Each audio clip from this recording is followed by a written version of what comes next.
Good, good. Do you have any feedback for me? Any way I can make them better? Man, I'm really, really like just eating it all up right now. So I'll think about that and shoot you an email if so. But I'm really, really digging everything so far. Thank you. Yeah, All right. Well, thank you for joining. So I try to keep these to 10 minutes each, if at all possible. sure. Um, and we're just now starting. So would it be helpful if I just went ahead and kind of summarized the question that you already submitted?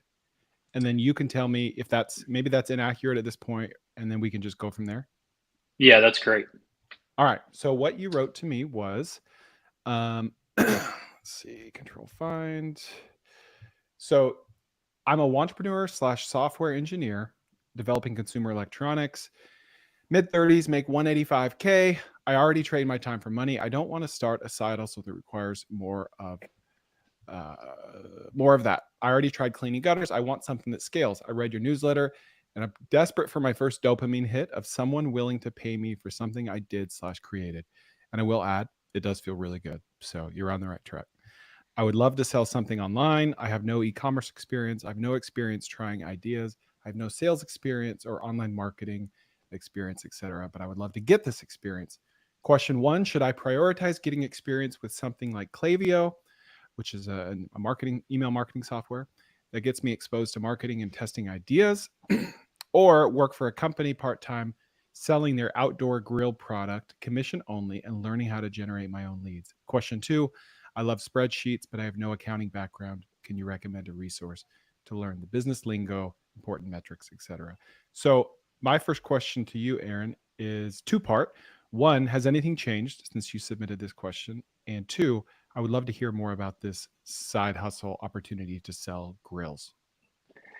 Yeah, so I did. The only thing that's changed since then was I was approached through a family friend who's done very well for themselves, and they have some sort of stake in a company that makes a really nice grill, and they gear it very much towards like the yachting industry. It's an electric grill that's approved for marine use. So I was and so they're trying to get into other markets, namely like the condo market where you're not allowed to have like a gas grill on your porch if you own a Mm, condo, or that's cool. the RV space. So they're trying to find some hungry people to get their product into these areas. So that's kind of been the only thing that's changed. And I forget the second question. I'm sorry. Has anything changed since you submitted this question? Yeah, nothing's changed. I'm still yeah, everything's still basically the same. Okay. So this grill company, how are they currently marketing? Is it kind of an old school business with boomer owners, or are they pretty savvy at marketing? Very much like old school marketing, as far as I know. And how are They go they to doing with that? they go to trade shows and things like that. I don't have any sort of insight into how they're doing it, but it's made in the USA, so I would assume I believe they're in some very, I won't mention the name, but they're in some very popular like boating stores that are that are common. Okay. So they're mostly just doing the old school stuff, trade shows, retail. Are they doing any direct to consumer or e-commerce shipping through their website at all? I I think they have e-commerce through their website. I've from what I understand, I've looked into it, and you can purchase one online as far as I know, but I don't believe they're on any other platform like Amazon or anything like that. Okay. So they've kind of sought you out thinking, "Oh, this guy, he's young. Like he can help us." And you're like, I want to know how to help you, but I'm not quite there Sure. yet. Do I fake it till I make it? Do I use this as a learning opportunity? Do I say, "Nah, no, I'm going to try something else"? Is that kind of where you're at? Yeah, they're very much. I think they would be eager to have somebody commission only who's hungry on the team, who's also like my background is mechanical and software, so I can speak technically to the product Mm, and explain that kind of thing. So they're eager for somebody who has that background, because I don't. It wouldn't seem doesn't seem to me like from what they've said like that's a common thing. Somebody going from the technical sides who wants to get into sales. So that's kind of what the pitch to me was, so to speak. And how much do these grills cost? I want to say, they start at around $1,000 and go up from there. But that's kind of the price. I think they may have a lower budget one in the 750 range. Okay. Do you know what their revenues look like? I have no insight into any of those details. What about how many employees they have? A lot of times you can kind of reverse engineer their revenues. Yeah, I would say probably between 50 and 100. They do like all their manufacturing in the U.S. and they have, I would say, between 50 and 100 employees. Wow. Okay. So I would think it's probably like a low 8-figure business. That sound about Yeah, right? yeah, And that's a good guess. I'll give you some insight into why I'm asking these questions, because when it comes to selling things, especially on commission only, it's really helpful to find um, a sweet spot, right? Like there's always a trade-off between the ticket size that you're selling, call it swimming pools, or versus t-shirts in a American Eagle store, versus the difficulty of the sale. And occasionally you can find a sweet spot where it's like, A, the sales cycle is not too long. B, the ticket size is high, at least in the thousands. And C, it's not a very hard sale, right? But like it occasionally you can find like some arbitrage there. But usually if you're selling $100,000 pool, it's going to be a 6-month decision and it's going to be really hard. It's going to take months or years before you earn your first dollar. But then once you get that pipeline full, you can make some really good money. That's usually how it works. So I'm trying to understand what would a commission look like and how successful is this company already. And if they're $1,000 grills, I see this as a perfect type of product that you could sell with Google Ads, just direct Google Ads, because your cost per acquisition is probably going to be like $40 to $140. But if they've got good gross margins, then they can afford to scale that and to pay you a commission. Okay. Would you say that like there would be I've a number of your newsletters and podcasts and stuff, you mentioned Outscraper and different online tools that you can use to generate leads. I don't know, and I don't, just being that they're boomer owners, I don't know how far down the rabbit hole they've gone this. And me being a software engineer, I would be very, very eager to write some of my own scripts or use like an Outscraper's API to have a server running in the background that's like Mm-hmm. trying to find the owners of a condominium per se that Mm-hmm. and get leads that way for a customer who might put a grill in every single one of their condos, or mandate that all their tenants have a grill that meets certain requirements. Is there I'm trying to find a succinct way to ask this, but I guess I'm wondering if this organization has not gone down this route yet to employ some of these tools. Do you see that as like I guess something that I could use to set myself apart or kind of get into you know, make it Absolutely. okay. Yeah. I mean, trade shows work, right? Like I'm not going to dog on what they're doing, but their eyes just aren't opened to the new ways of finding customers, right? So Right. if you were to be able to bring them new ideas and say to them with respect, hey, what you're doing is working, keep doing that. Don't like, you obviously don't want to dog on what they're doing, but then say, why don't you let me try this, and just start throwing a bunch of terms at them that's gonna confuse them but make you sound smart, right? Like, I'm gonna run an Outscraper API to pull up the owners of these condominiums on the back end, and then I'm gonna go to Google Ads, and I'm gonna go to moz.com and get a paid account, and I'm gonna learn where the arbitrage opportunities are, because some long tail keywords have high competition but low volume, but other ones have high volume but low competition. And so I really want to start bidding on those, and they're gonna be like, whoa, yeah, that sounds amazing. I assume they're going to be like that. Um, and to me, this seems like the perfect opportunity for you, because it's enabling you to basically start a startup with no money. Now, commission only, that's fine, because the alternative to this is to like start drop shipping someone else's grills. And you're going to have to learn with that, and you're going to lose money on your first few orders or first 100 orders. And it's just going to be really hairy. But if they're willing to pay you for success, then I don't think you have much to lose but your time. And you don't even have that to lose because the reason you're calling is because you want to learn, you want to develop new skills. Mm-hmm. So I would think this is the perfect opportunity because they're a family friend. And if you didn't have this opportunity, I might very well suggest that you call a company like this and ask if you can do something like this. But you already have someone offering, so that part is done. So being more specific, if I were you, I would take them up on that offer. Give yourself a 60-day out, just in case you don't like it. That way you could be respectful to them in 60 days and to yourself, and there won't be any hard feelings, especially since it is a family friend. And give yourself 60 days to really see if you can move the needle and move some of these grills. But conversely, if they are requiring you to be commission only, ask for an ads budget and just tell them direct, like, can I just have like $1,000 a month that goes straight to Google Ads? Like I can set a cap on the budget, and I'll tell you straight up, I'm learning, right? I am learning, but it's going to cost a little money for me to learn. But I can't spend my own money on your Google Ads. Do you think they would agree to that?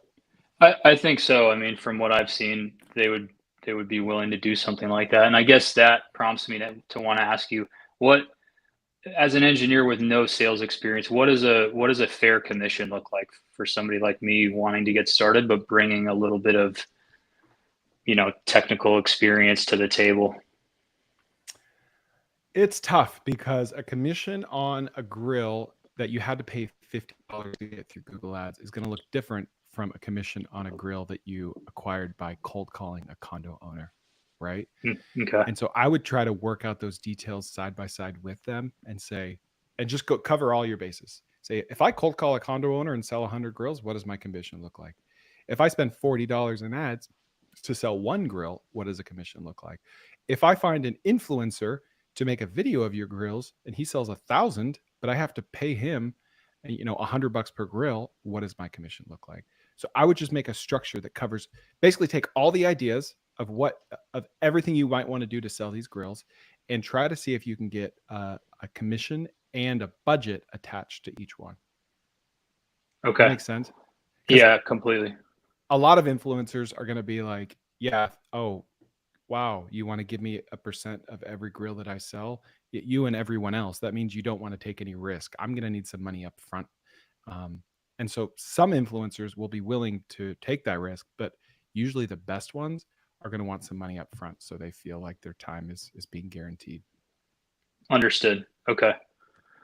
Great. This is definitely some food for thought. I really appreciate you talking through this with me. And I think that's a great idea about the 60-day kind of like, let's try this out and see how it goes. Because, some of my questions to you in the email, right? Like I have some other interests in things, and I was kind of wondering too if I should pursue those, and I can call back about that another time. But like, yeah, the 60 days. I mean, I think that's a great idea. So I really appreciate you mentioning that. Yeah, absolutely. And I would recommend, I think it's moz.com or ahrefs.com. Pay for something, and it's usually going to be 50 to 150 a month. Month to month, you can cancel anytime, where you can do keyword research specifically and find those arbitrage opportunities where people are searching for it, but not a lot of people are bidding on it. And then use that data to bring to the owners so you sound like you're more knowledgeable than you already are, but you have the intent to become that knowledgeable by the end of the 60 days, right? Gotcha. Okay. And then Awesome, Chris. I would take like a Google Ads course or something. Just find a guy on YouTube or find a Udemy 50, person. 100, a Udemy person. Yep. And like, it's just, if you're a data guy, you will love it. Like Google Ads is just fun. It's just Okay. really, really fun. And if you can crack that code, you'll never run out of money.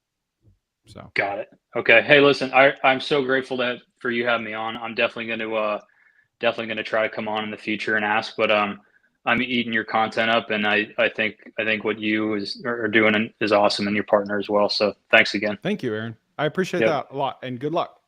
All right. Talk soon. Bye. All right. See ya. All right. So thank you to everyone live streaming on YouTube right now. I would love to hear your thoughts or comments. This is only being live streamed to YouTube. I just like it better. I can see it easier. The UI is better. So I'd love to hear any questions you have. Maybe you have a business or you want to start a business. And if there's filler time, like there is right now, I'll answer them live. If I'm speaking to someone and he's asking for advice or ideas, I want to hear your advice. And maybe I'll read that and I'll shout you out and credit it to you. But would love some interaction. So I have a couple pre-submitted questions that I'm going to read while I wait for my next guest. So let me navigate to those. All right, this is a good one. This is a good one. One sec.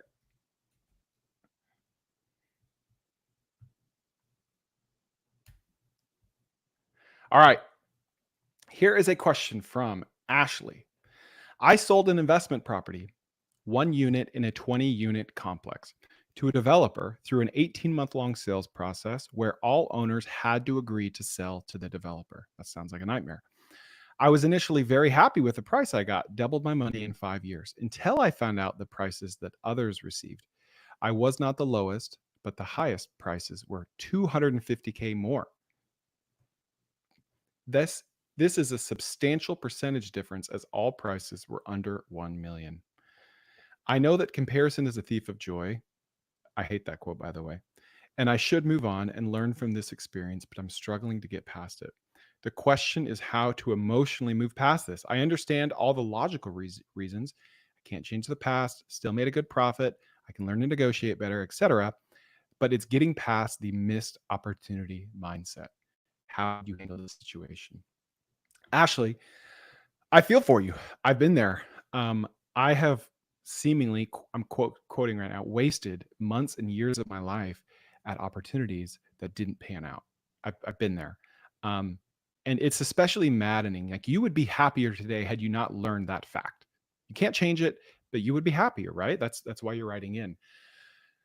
I would suggest that you develop a chip on your shoulder. And like, I don't know how to tell you to move past it other than make that fuel you to at least make up for that amount of money that you feel that you missed out on with a future real estate deal, right? That's the tuition that you paid to learn more about negotiating with developers and or with other tenants. For me, when I had something terrible like this happen, the only thing that fixed it was finding more success. Success is the best revenge, right? And then it ended up being, I became more successful than the person that had wronged me. And then it really became easy. Had that never happened, being real with you right now, I'd still be struggling. I'd still be angry. I wish I could just tell you that I just forced my way through it and I moved past it and moved on, but I didn't. So I think you just need to put your head down and focus on making a lot of money at whatever brings you a lot of joy, and attach that success to this moment in your life where you felt wronged. And just, I say this every now and then, but everyone is insecure, right? I'm insecure. Steve Jobs is insecure. Everyone's insecure about something. The difference is, do you know what you're insecure about? Do you have the self-awareness of what is making you angry, or what is making you feel uncomfortable or not confident, right? If you have the self-awareness about your insecurities or about the chips on your shoulders, then you will be significantly more successful and more happy in the long run. So you clearly do have some level of self-awareness, because you're asking me. I just suggest that you just keep crushing it and keep trying to make money and buy real estate and start businesses, and it will come, but it can take time. All right, we have Alejandro in the lobby. Alejandro. Hey, Chris, how you doing? Good. How are you? Can you hear me? I can hear you. Yeah. Can you hear me? Hello? Yeah, it's a tiny bit of a delay, but I think we're good. There is a delay, so we just kind of have to work with it. But yeah. Okay. Can I cover your question real quick, and then you can add more context? Absolutely. Yep. Okay. So you wrote in and said, I just started doing some digital marketing work for some friends and happened to connect with a dog trainer who's trying to grow her business in the Dallas-Fort Worth area. She asked if I had any ideas to help her grow. She's on social media, but doesn't put any time into it. She let her website expire. She's actually a very good trainer. She's has a good track record of past clients, from what I can tell. I'm convinced she needs to take social media / Google My Business seriously, which is step one to get a digital footprint and reviews. But what I really want to do is some out of the box ideas for marketing, like events, giveaways, etc. Some ideas. These are your ideas. Setting up a free training day at a local dog park and maybe run ads, post flyers, or outreach. Partner with a rescue organization. 2, go on local dog Facebook groups, mom groups, and share dog training content to those looking to get training. I've never done this, so not sure if there's a certain code of conduct that needs to be followed. Okay, so can you add any context to those questions or tell me if anything has changed since you submitted them? So nothing has changed, and I feel like that's as much context as I can give off the top of my head, other than any questions you might have on specifics. But yeah. How big is her business? Do you know? I would say it's pretty small. She probably does maybe 1,500 to 2,000 a month in dog training. She typically will do about 4 or 5 sessions at like $500 for a total, right? It's about $125 per session. $125 per session. Okay. And is this her full-time / only thing? Yes. Does she want to scale it, or is this a dream that you have for her? No, she wants to scale. Okay. And she just doesn't know where to start. She'd done 100% word of mouth, and she's never really, invested much in the digital space, never really done any kind of advertising or marketing on her own end, other than a couple Instagram posts here and there. But she just she's good at what she does, but the business aspect, the marketing aspect is not her thing, right? Has she or have you identified direct competitors in the nearby area? I have very loosely. I've even worked with some other dog trainers in the DFW area that I was not impressed with at all. Spent $3,000, $4,000, $5,000 for a board and train, $10-day board and train, which was not worth it in the end. But as far as specifics, I don't have a list. I don't have any kind of specific info yet. Okay. And do you know how much work she's doing right now to grow her business, or is she just trying to run it? She is really just trying to run it. She has not, like I was saying before, not put a lot of effort into, any kind of marketing or advertising. Doesn't do a lot of the social media stuff. She's trying to get in the social media thing, trying to do Instagram, which has kind of worked a little bit.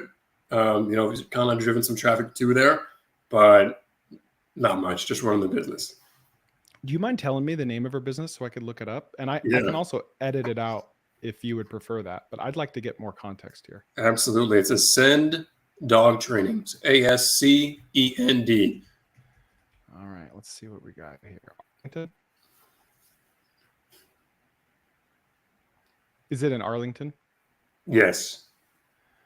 All right. Okay. So how long have they been open? That's a good question. I'm not 100% sure. It's over a year for sure. I mean, she's been dog training for a number of years, but this specific business, I couldn't give you the exact timeline. Does she use any software for managing her bookings or anything? No. Nope. Is there not a marketplace for dog trainers? Is there anything like that, like an Uber for dog trainers where they match you with customers? There might be. I'm not familiar with one. Well, every time I've looked up anything, I've never seen anything like that. But that's an interesting idea.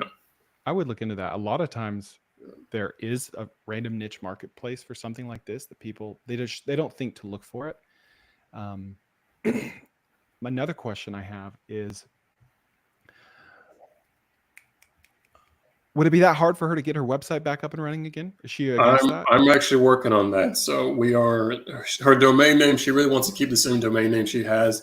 And so somebody else had bought it. So we're working on trying to get that back. And I'm building up the website right now. So what about ascendtraining.com if you can't get that one back? Is that one open? Do you know?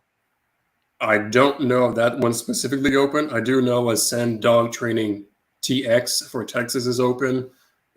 She was not too interested in doing that one, but she's open to it. She's still trying really hard to get her old domain name back. So, Okay.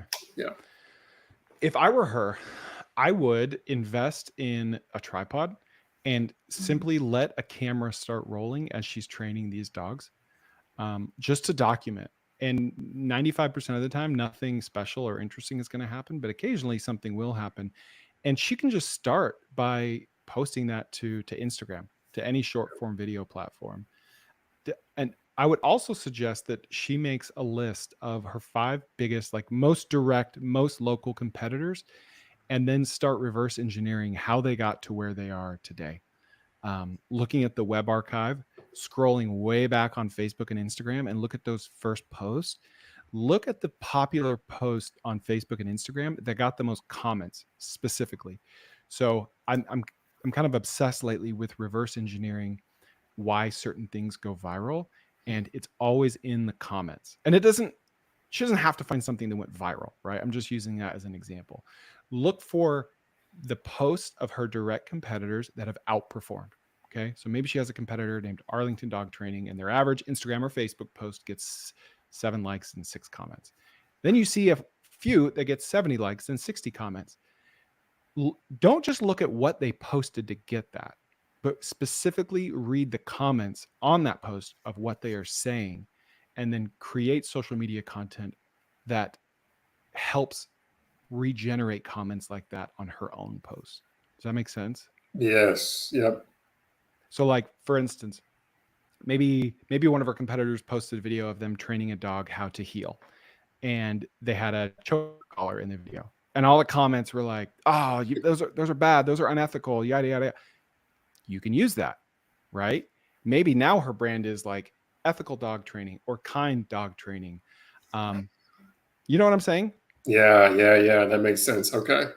It's kind of like what people do, what Amazon sellers do. They will go to competing products and read the negative reviews and see, oh, okay, everyone's upset that this plastic widget always breaks around week 3. Okay, so now not only are we going to make sure that part of our widget is metal and not plastic, we're also going to talk about that in the title and in the top of the description. So taking the pain points of a competitor and highlighting those of your own. Got it. Okay. Yeah, I think that should be enough to get her going. And of course, like, get any website back up. I wouldn't worry about getting the exact website. I'm sure she wants it, but it's really, really hard to convince a domain owner to get them to sell their website unless you're really willing to pay up. Yeah, that's what I've told her, and I'm pretty sure we'll go with a different name. But she's new to this whole thing. So once she kind of gets into, once she realizes it may not work out, I'm sure we'll find something else. Yeah, I get it. Anyway, I'd love to hear a follow-up once you make these changes. Absolutely. No, I appreciate your help. Thank you. No problem. Have a good day. Thank you, sir. Yep. See ya.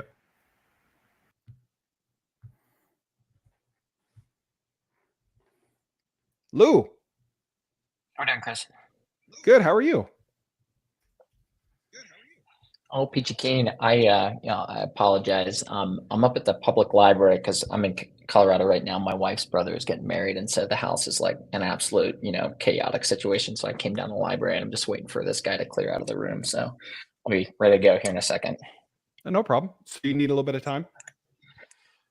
Just a couple minutes. It's literally, he's supposed to be out of there in 1 minute. So I think we should be Gucci. It is not a problem. I'm rereading your question right now.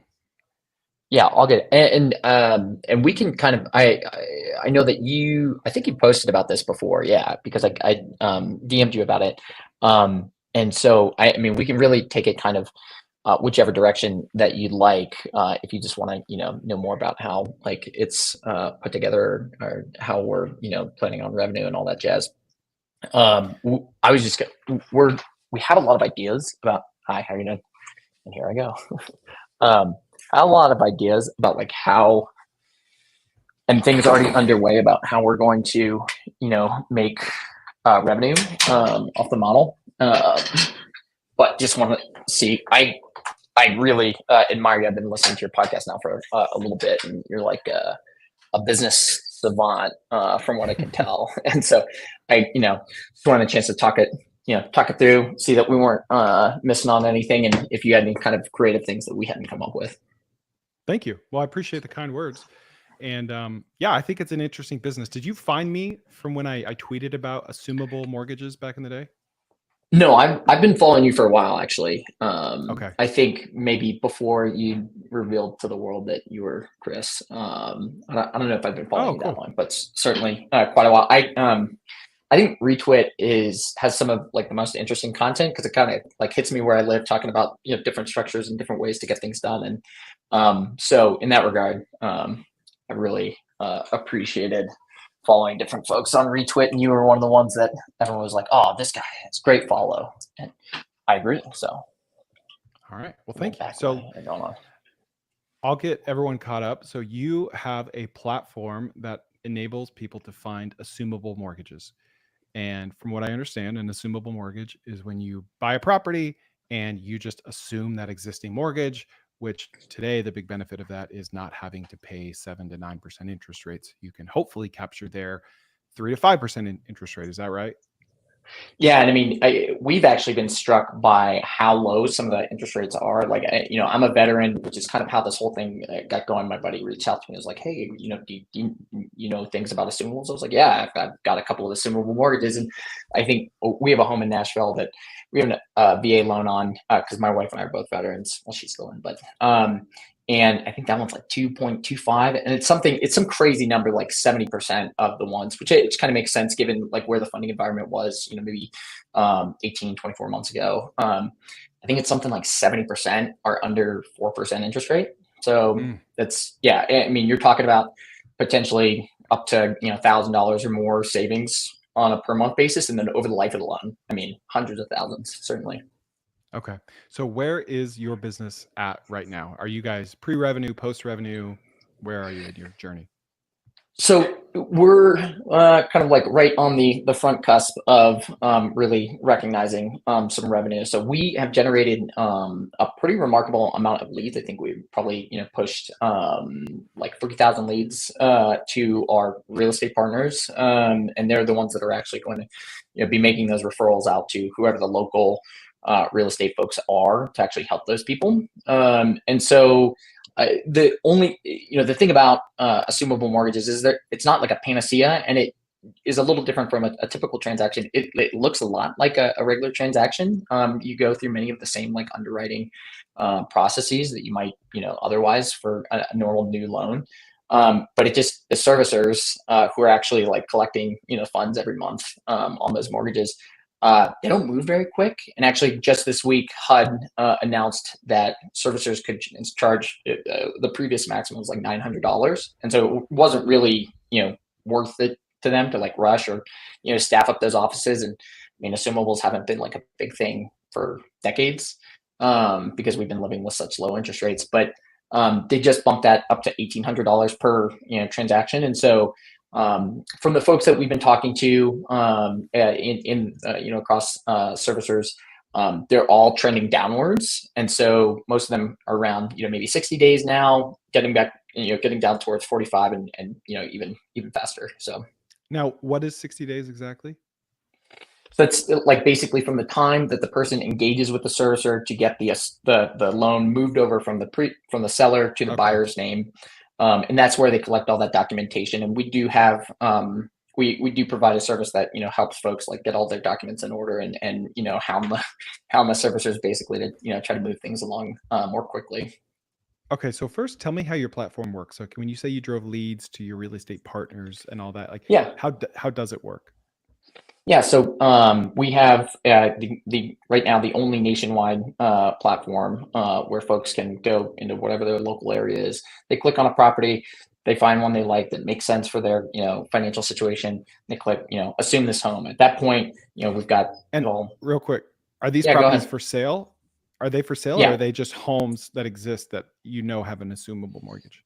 They are for sale. Yeah, we're that's kind of down the road. That's something that we're thinking on, kind of from like an ancillary revenue perspective to sell that capability for real estate agents to be able to look at that those off-market homes in their area, try to get that listing, because that's, especially with what's going on with NAR and things shifting on the buy side, those listings are like way more valuable. And so that's another thing that we're thinking about. But right now, on the retail side of it, it's just focused on those homes that are listed for sale. And so they click on that. We have it all zapped up in the back end, and so they get reached out to from our folks who kind of get the particulars of their situation, collate that with the information that we've already collected from them as far as like down payment and that they're capable of providing, and then that gets pushed off to an agent in their local area that we've already had a conversation with. We've already provided them resources and details about how these transactions are supposed to go, and then they run with it. Okay, so if I'm a consumer and I want to buy a home with an assumable mortgage, I'm going to go to your website. I'm going to search in my area. I'm going to see one, and I've got it pulled up now, so I can say, oh, that's a nice house. Oh, 5.4%. Okay, nice. You click on it, and you purposely can't see really the details of the house yet, right? Well, so another. This is like a totally bootstrap thing. Me and my buddy. It was like late last summer we started like thinking about this and working on it. And the thing is like getting at this data is like very difficult. Sure. It's not impossible. You can do it. Like local real estate agents, they can figure this out. They can go into like and get the mortgage level data from whatever the county website might be. But it's time consuming. It'll take you a couple minutes to look up each property rather than being able to see like a full view, like, oh, these are all the ones, so you're taking something that's, hours potentially down to, seconds. But that comes at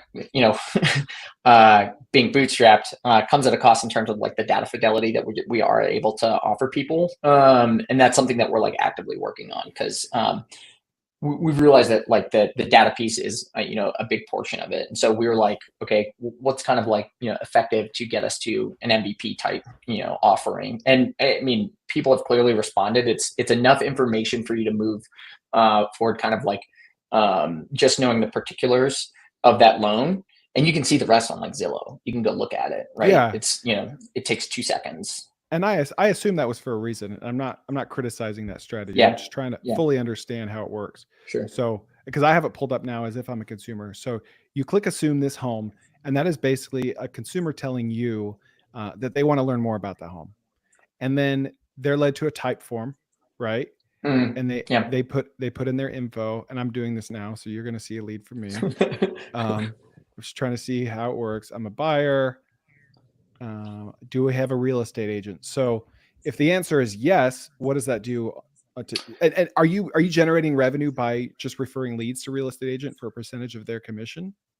Yeah, so that's a portion of what happens, and then we get a piece of that from our real estate partners. It is the case that like certain people have come in and they're like, well, I already have an agent, and we're like, okay, yeah, sure, no problem. Like, hey, if at any point once you guys are under contract on that particular home, go ahead and like give us a call. There's also a page on our website if you want to do like the assumption management. It's right up there on the services tab. I think it says assumption management. I always forget the wording, but and then that we'll plug you in with our folks that know the assumable process really well.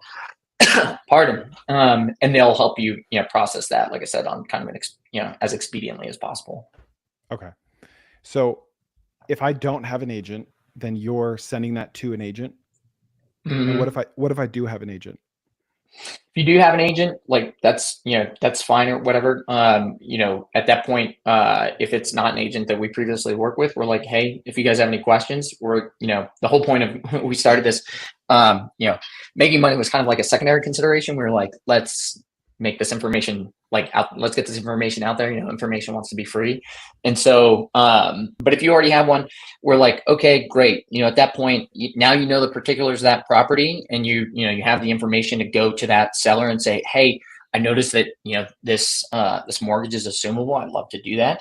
And then, if you guys found value from the website or whatever, then they could come back, engage us for the assumption. And then we also, get, paid on that. Okay. So back to the data fidelity thing, the reason, and let me tell me if this is wrong. The reason that I can't see the info when I click assume this home, it's because like you've got to go fetch that info, right? Yeah. Well, and After so that point. yeah, kind of like product roadmap type vision is to make it kind of, to gain parity with, your Zillows, your Redfins, your, those are $100 million, $1 billion companies out there. And, me and my buddy bootstrapping this. So it's about like having the data provider that can actually give you all that information. And so you make trade-offs in terms of like, do you want to spend, I don't know if you've looked at like buying data from, like a CoreLogic or something like that. But it gets like very expensive very quickly. Yeah. Yeah. Okay. So once a consumer submits a lead, you get going on the back end. Do you get going at reaching out to the consumer or to a realtor in that area first? Yeah, so they make contact with the consumer, confirm all the details, and then they make a warm handoff to that agent who's going to be downstream. Okay. Have you thought about shortening the cycle of generating or of getting that lead within Typeform, of just like getting their first name and phone, or first name, email, and phone, or at least testing that?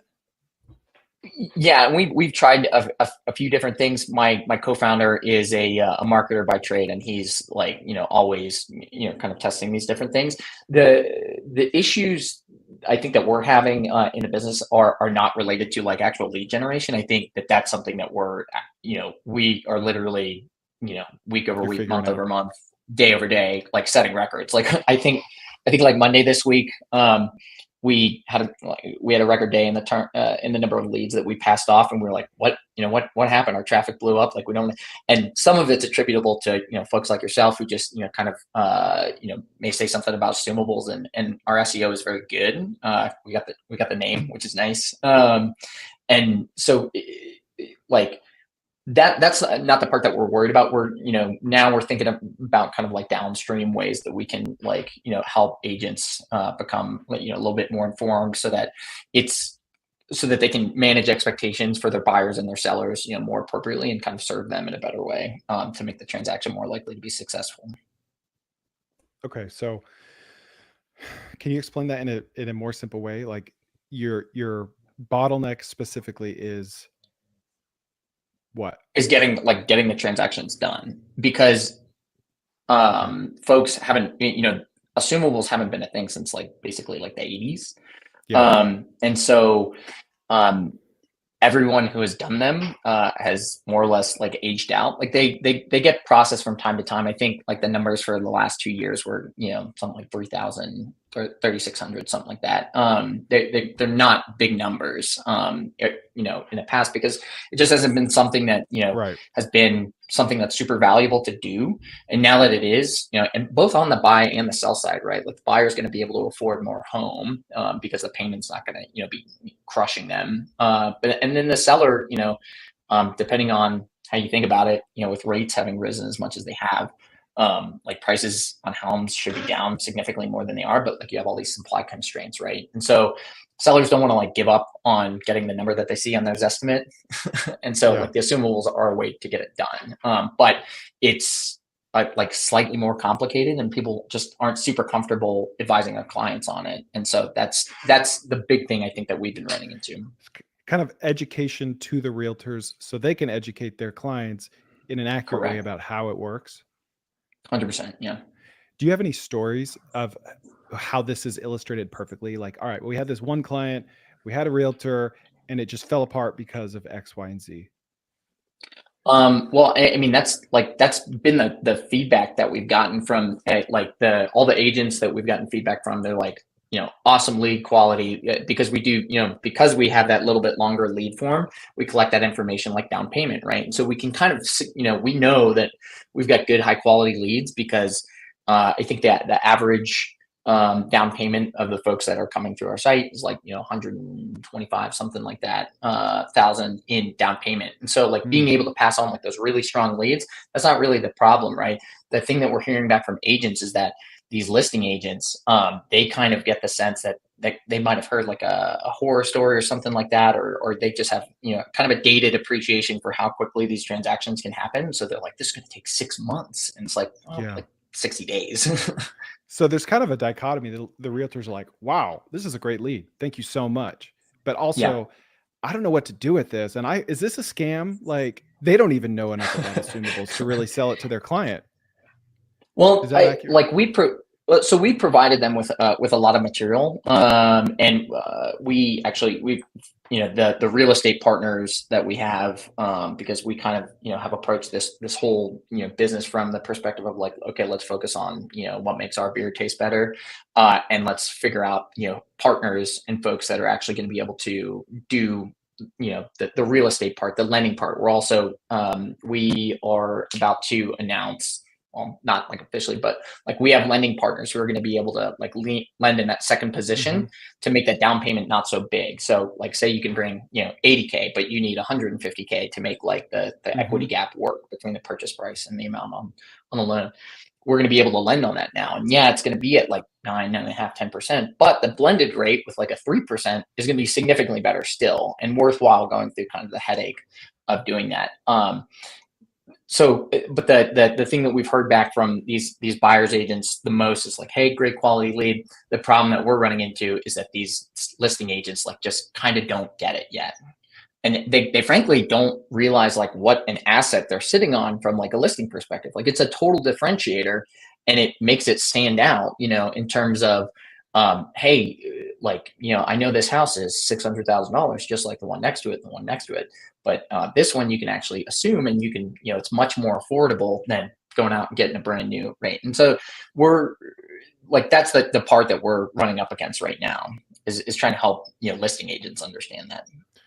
Okay. So the buyer's agents are fine. They're on board with it, but Yeah. they're trying to convince the listing agent that what they have is different and unique. And so they should basically consider their offer more than a competing offer. Sure. Yeah. Okay. Now, how long have you been at this? Like how old is the oldest good lead that you've received? And what happens to those leads? Yeah, so we launched the platform February 5th. In this current iteration, we went through like a whole like Google Chrome extension thing that just like sat on top of Zillow, which was not as successful. And then we were like, okay, we actually have to figure out another way to approach this. Like we've had a handful of these leads like actually go through like conventional transactions. And we're still, kind of fighting to get that same kind of uptake on the Assumable side. Did you not get paid on the conventional transactions? It's a master listing agreement that our real estate partners sign with it. So it's basically however, or master referral agreement. So however that transaction gets done, our real estate partners get paid on it, and then we would get paid as well. But have you gotten paid on a completed transaction, even if it wasn't assumable? Yeah. Okay. So what you're seeing is because of this friction and confusion between the listing agent and the buyer's agent, a lot of these are either just falling off or they're just closing a traditional mortgage and not using your platform, right? Yeah, right. That's kind of. Does it make a difference to you if they get a traditional mortgage as far as revenue is concerned? No. I mean, once at some point, right? If they, once like the lending product is fully, baked in, like we'll be able to get like points on that or referrals from that. And if they go out and get like brand new lending, then that's a conversation to have too. Yeah. How much revenue are you receiving on average for deals that you've closed? It's like in the like single digit thousands. Yeah. Low single digit thousands. So it's predicated right on percentage of their commission. Yeah. Right. Sure. Okay. Let me ask you this, like, sure. Does it matter? Does it matter that they're getting traditional mortgages and that there's this friction in the education process? Or is this kind of like an ethical bait and switch where people come to your website wanting an assumable mortgage, you match them with a realtor, they're wanting an assumable mortgage, and because of some idiot listing agent, they're not able to get that assumable mortgage by no fault of yours, but they still get a mortgage and you still get paid? Is that too simplistic? No, I mean, like that's certainly like could be the case, and I think that could be the case, like with any like lead generating service or whatever. But our preference, right, is, and the whole reason we started this was to try to help people, and actually my co-founder found a property on our on our site and is assuming a home. He's moving from Phoenix to San Antonio, and he's assuming a home in the San Antonio area that he found on our site, and he's using really we're eating our own dog food in that regard. And so like we know it can be done and we know how to do it. It's just right, there's this like gap right now because agents haven't really kind of caught up to like, hey, this is actually like not just something weird that I should shun and like not try to like get good at. It's like a great opportunity to become like that person for whatever your market is. Have you made like a 60-second video explaining how it works? Like just very, very simply? Have you ever done that? Yeah, we have, yeah. And like what we found, because I answer all of the emails that come through. So if anybody sends something into that contact us form, I'm usually responding, and I try to respond very quickly. I mean that's like we're in the New York Times and have talked with some of the bigger platforms too, and they just like send us something on the contact form because they're like, we couldn't find you guys, so we just like sent your contact form, and they're always impressed that we respond very quickly. And it's the thing that I've realized in like going through. I mean, tons of like we get agents reaching out to us, we get consumers reaching out to us, folks who want to partner with us on this or that portion of the business. There's like so little that people are actually going through our site and like looking at any it, like they kind of like sort of get the concept and they're like, oh, I'll ask a question, but like no one's going through like the frequently asked questions. They're just like, I just want to talk to somebody who's going to answer my question for me. And at least right now, it's a lot, but we have capacity to answer all of those questions directly. Kind of taking a page out of Moise Ali's native plan of like, hey, until you get to a certain point, like as the founder, like you should be seeing everything that comes in, see all the problems, so that you can actually like adapt and try to make fixes. And so that's something that was kind of core for us. Yeah, people don't read, and right. That's why I Yeah. suggested a video, right? Like I feel like Yeah. if you were to make a very TikTok style short, like a literal short, that's not really, I mean, you could post it, but that's not the purpose. The purpose is to ask Yeah. the agent that you're referring to send it to the listing agent like right away, and like some sort of a call to action, and then some sort of an automated Zapier follow-up where you're asking the agent incessantly, hey, did you send the video? Did you send the video? And maybe a tracking system where you can make sure that the video was watched, right? I look at this like I look at my mining syndicate where we sell Bitcoin miners. Our biggest competition is education and convincing people that we're not a scam. And the only way that we've been able to overcome that is very unscalable. And that's hopping, like giving physical tours, which is not relevant for you, and hopping on Zooms with people. And then once we do that, the close rate is like 80%. And we can get like 90% of the way to that 80% if we just do a webinar. And that's in a way that's even more social proof because they see other people in the webinar and their strength in numbers. And so depending on your lead volume, I mean, you could even do this. Like, have you ever heard of webinars that they're not live, like they appear live, but they're not?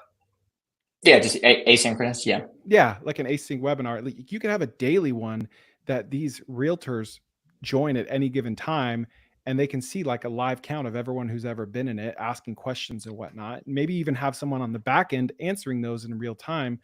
And I feel like you need to give them a packet with different multimedia formats, right? Like they're like from least to most friction, and also from least tactical to most tactical. And so it's like, back to my mining syndicate example, we recently had this huge conversion of platforms and it was a big deal. And I A/B tested the emails that we sent out, and one email explained everything we were doing in detail, and the other one just said like 3 sentences, like, we're switching platforms, let us know if you have any questions, here's a blog post. And the blog post was basically a copy paste of that long email. And 90% of people just, they weren't ever going to read the blog post. They didn't care. They just kind of wanted to know the TLDR of it. And so Right. I would just have like a welcome packet with, 30-second video first, and then maybe like a 3-minute video second with even more detail, and then maybe like a link to the webinar, and then maybe a link to the FAQs, and just set up a ton of Zapier automations to the listing agent or to the buyer's agents, where you're just pestering them to death. Hey, did you send it? Did you send it? Or just get the buyer's agent info and you just send it directly to them. Like, I know this sounds like a scam, but it was really popular in the 70s, but we have had low rates for a long time, so it doesn't make sense. But now it actually does make sense. A lot of people don't think it's possible, but it is possible. It's actually life-changing. You can save $1,000 a month. Like, go through all that, and they just push that packet on them to no end with like tracking all over that. So then you can start to see, all right, everyone's clicking on the fourth option, even though we thought they'd all click on the video. Let's put the fourth option to the top. It kind of reminds me of Linktree, where I have a Linktree on Twitter, and I'm like, all right, I want everyone to go to my personal website first, and then I'll put cofounders.com fifth. And then after a month, I can see, man, even though cofounders.com is fifth, they're all clicking on that. So I'm just going to make it easier for them. I'm going to put that first, right? So you're just kind of, you're throwing a lot at them and then letting the data speak for itself and adjusting accordingly. Because it's hard to give advice of like how you can educate someone that's like 2 degrees of separation away from you. And so all I can do is kind of relate to my own experiences and companies like Uber and Airbnb that sounded like a scam at first. And the only way Airbnb really fixed that is just by time, and letting it become more acceptable and removing friction and just doing the type of stuff that we're talking about now. That makes sense? Yeah. No, it's an interesting, that's an interesting take we hadn't considered. Okay. Well, I hope it's helpful. It seems like you're doing something awesome. So I'd love to hear a follow-up of how it goes. Yeah, for sure. I'll, I would love to come back on 6 months hence and have closed a lot more transactions for folks. Yeah, I would love that as well. All right, man. All right, brother, man. Cheers. Yep. Thanks. Appreciate it. Yep. Thanks for calling. See ya. Bye. Jake. Hey, Chris. How are you? Good. How are you, man? I'm doing well. Happy Friday. Happy Friday. And Daniel, I see you in the lobby, by the way, and you are next up. So don't leave me. All right, Jake, do you mind if I just get into your question real quick and you can tell me if there's any context? 100%. All right, let me navigate over to it. All right, you asked, in your experience, what have you found to be the best way to source and find stellar GMs/operators, and 2, correctly incentivize them, assuming no equity? So why don't you tell me like the business that you're in, the industry that you're in, and the specific problem that you're having around that question? Yeah, so the question I think derives more from my experience even in the corporate world, the W-2 space, is that, I found a lack of direct incentives, to go the extra mile and whatnot. Feels like, generally speaking, people are vying for, people's approval, almost being rewarded in arrears, if you will, with no direct, compensation or incentive to be placed. So now I'm starting businesses and whatnot and making the leap into entrepreneurship. I've got a pool cleaning company on the side here that's doing pretty well. And as that grows, I'm looking to hire on staff and whatnot. And, I want to take my dissatisfaction with the commonplace lack of incentive and implement that into, my business and then future businesses that I start. And I think, assuming not being part of the capital stack, I was just curious as to, your experience, if there's one-off, incentives that you've placed or found that worked best to make sure that you and your GM or owner or manager or whoever it may be are singing from the same sheet of music, as they say. So, yeah. I like it. So let's talk more specifically. So you're asking about your pool cleaning business, and are you thinking of hiring your first GM for that? That's correct. Yeah. So, I'm in Michigan, so it's a very seasonal business, obviously. And, I'm starting to step away from a full-time W-2, and I've actually worked out a pretty creative solution to afford myself some more time, start to grow this more, and then start to look to start other businesses in a fall and winter. But yes, to answer your question, you're correct. Yeah. Why don't you tell me about what you already, like the idea you already have for this guy? And do you have a person picked out yet, or are you still too early on in the process? Do not. And candidly, I mean, I'm still learning the business and foresee myself being the owner operator for the duration of the summer here.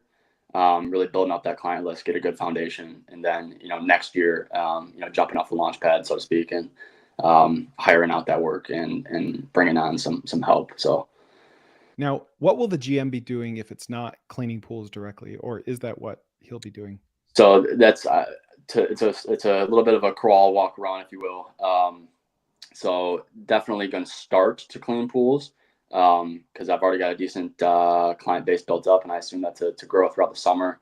So the GM will start cleaning pools, but as that list grows, and then hiring out techs underneath, etc. That's kind of the plan right now. So when you say GM, you mean like CEO sounds too formal because it's a small business, but he's going to be in charge of the whole thing. And you're just like checking operationally wise, so like a COO, if that I guess makes more sense. Still heavily involved being myself on the business side of things. Being the CEO and then more or less hiring out the COO, if you will. Yeah. And would you just be growing the business and doing marketing? Is that the type of stuff you enjoy? Yes, 100%. I'm in the asset management space over real estate family office right now. So it's more or less and what I really enjoy doing, but want to be doing it for myself.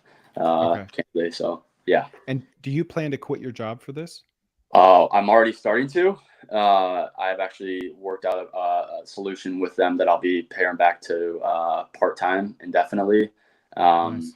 And then, so that provides some good cash flow in the interim and can pay rent and whatnot amongst ambiguity. But yes, to answer your question, I plan on making a leap of faith here very shortly. Okay. So let's talk hypotheticals. Let's say, gun to your head, someone approaches you and you have to hire a GM tomorrow and you have to incentivize him. How do you structure it today? And then maybe I can help you work with that logic. Yeah. So personally, assuming not anywhere in the capital stack, I would implement some sort of a profit sharing plan with defined hurdles of X growth or X dollars, whatever it may be, and that's on a monthly basis, right, or a weekly basis even, because the last thing I want to do is kind of have it evolve into the traditional year-end review, like how did you do, and hope that I give you your bonus or whatever. I want them to take part in the success of the business on a day-to-day, and not have to like sit down and be like, oh, you did X, Y, and Z, and it's defined. You accomplished the goals that we had set out for you, and you were compensated almost instantaneously for that. And so I think a profit sharing plan is probably what I would do right now. Be creative about that so they can take part in the success or immediate success of the company. Would you want them to try to help grow the company as well? So ideally, sure. But for defining the scope of what I really want them to do is just drive operations, deliver on a day-to-day basis, our mission and provide excellent customer service, and then I can take more of the role of outreach, growing, marketing. To your point, it's just that right now I don't have time to do all said. But yeah, to answer your question. If you could choose, would you rather do like a flat salary plus commission or one of the other of the two? I would rather them have skin in the game. And you are directly compensated for how hard and how you work and your success within the company. So commission only specifically? I guess ideally, yeah, but that's might not be the most attractive if you don't have true equity in the company, right? So it would probably be a hourly or a salary type ordeal with additional kicker on the top, and it's just kind of identifying what that kicker really looks like. Yeah. Okay. So this is a great question. I have a lot of thoughts around incentives and commissions and flat salary. Yeah. I've noticed that oftentimes there can be an inverse incentive, so to speak. If you are and I know you're not married to this, so don't No, misunderstand. yeah. If you were to seek out someone only for commission only, I feel like a lot of times that can attract people that you don't want. For It's sure. people that maybe don't have experience. They don't have anything better, right? So it's kind of like, no one else will hire me. What do I have to lose here, right? Yep. When that does work, I feel like that works best when that's what the industry calls for. Like, let's say it's like life insurance, and that's industry standard is to be commission only. And maybe Yep. you're bringing a book of business over and you're sharing it 75-25, and that's industry standard. And you're just bringing a killer, and you're saying to the killer, hey, instead of 60-40, let's do 50-50 because you're a killer. Yep. And he's like, cool, it's commission only, but I know day one I'm going to be making 175 because I'm bringing over what I'm making 155 on today, right? In my experience for this type of work, what works best is like a below market flat salary and a commission that will get them above market. So let's say, I'm just going to make up numbers. Let's say you're doing $10,000 a month top line, and you know what your margins are, and you can afford to pay a 20% commission. So $2,000 a month. Yep. And market salary for this is 70 grand. So you're going to pay him 50 grand. And he's going to be like, oh, but he knows that on day one, his commission is going to bring him to 74 grand or whatever it is. Yep. Right. And so he's like excited. Yeah. And I would always tie growth into the commission, even if you're planning on doing the growing, because he's out there in the field, at least to start. I know he won't be forever, but he's going to develop skills that he'll be able to pass on to his field techs as you guys grow. And that skill might just be saying hi to the neighbor as he pulls in, and then, developing an offhand conversation with a neighbor that might turn into another job. Right. A lot of times, if you talk to a guy that's a tech that's not used to sales, and you talk about commission based on growth, he's going to bristle thinking that you're asking him to go make cold calls or start knocking on doors. But a lot of times it's just like a spontaneous conversation with the homeowner, and all he has to say is offhand, hey, like, do you know anyone else that needs pool cleaning? Oh, actually, it's like very low pressure. Right. But in his mind, that's not selling, right? He just doesn't understand what selling is. It's so effective to tie a tech's commission to sales and growth, because being out there in the branded shirt, in the wrap truck, that's the person that's most likely to actually close a deal. Yep. More so than even you sitting in the office, just because he's out there doing it, Yep. So I would tie it maybe two different commission tiers. One very conservative, and that's just for keeping going what you have. Yep. Right. And it's just like, all right, dude, we're doing 10 grand a month. I'm going to give you 20% of that. And that's going to get you to 74, which is a little bit above market. But here's the thing, that's only 20%. Yeah. If you go get the neighbor, I'm going to give you 100% of the first month or of the first 3 months, because at that point, that your churn is like 4%, and that person's going to stay for years. So whatever. And so now in his mind, if you tie the commission to like, I'm going to give you 5% a month for every month that customer's in business, it's like, it's an extra $50 a month. Yeah. But if it's like, hey, I'm going to give you $400 every time you just mention offhand, do you know of anyone else? And they say yes, that's $400. That might be what he's making every week right now. Right.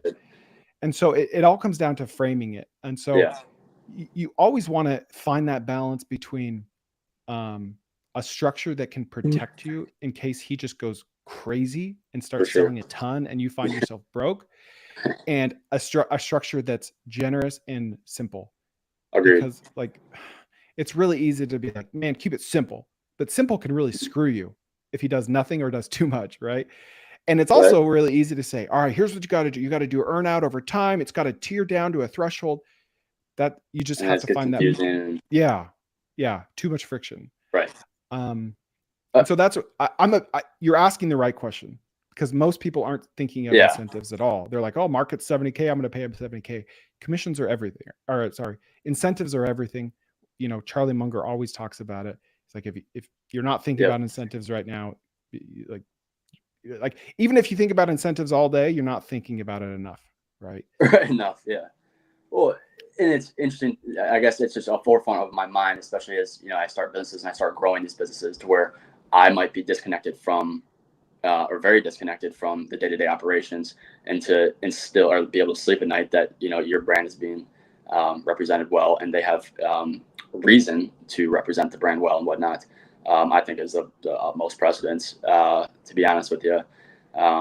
And I know I'm not the only one who thinks about, why am I not getting paid extra for working on the weekend, or et cetera, whatever you may have it in the W-2 space, especially. But yeah, so have you had, I guess, as a follow-up, or the first part of the question, it's very broad stroke, but the sourcing and finding of stellar guys or girls that you found, or outlets, or the vetting process as a whole. I don't just any experience of finding the studs out there.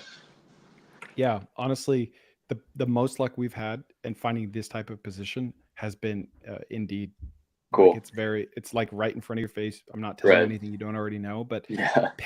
paying for Indeed, like there's the free version and the paid version, allocating $400 to $500 to applications, and then just making it a numbers game.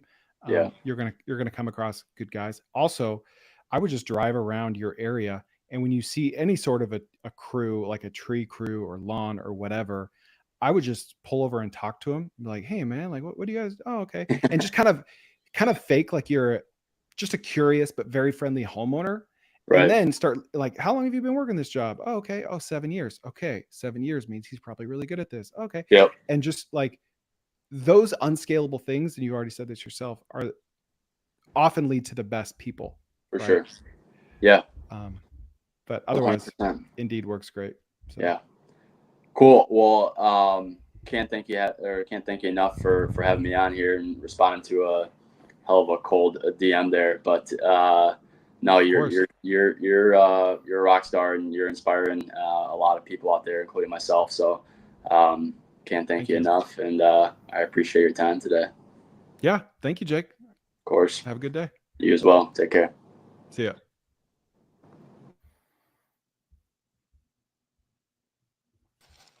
All right. Oh, thanks. Okay.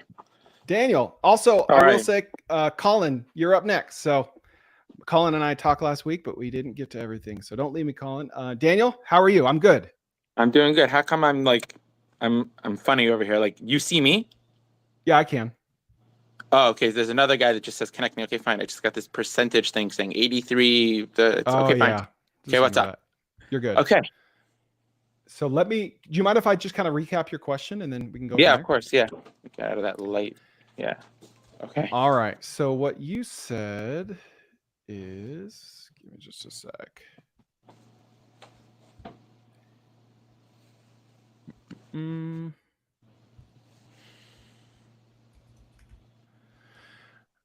All right. I have a business I own and work at full time. It is set up as a high touch, service heavy business.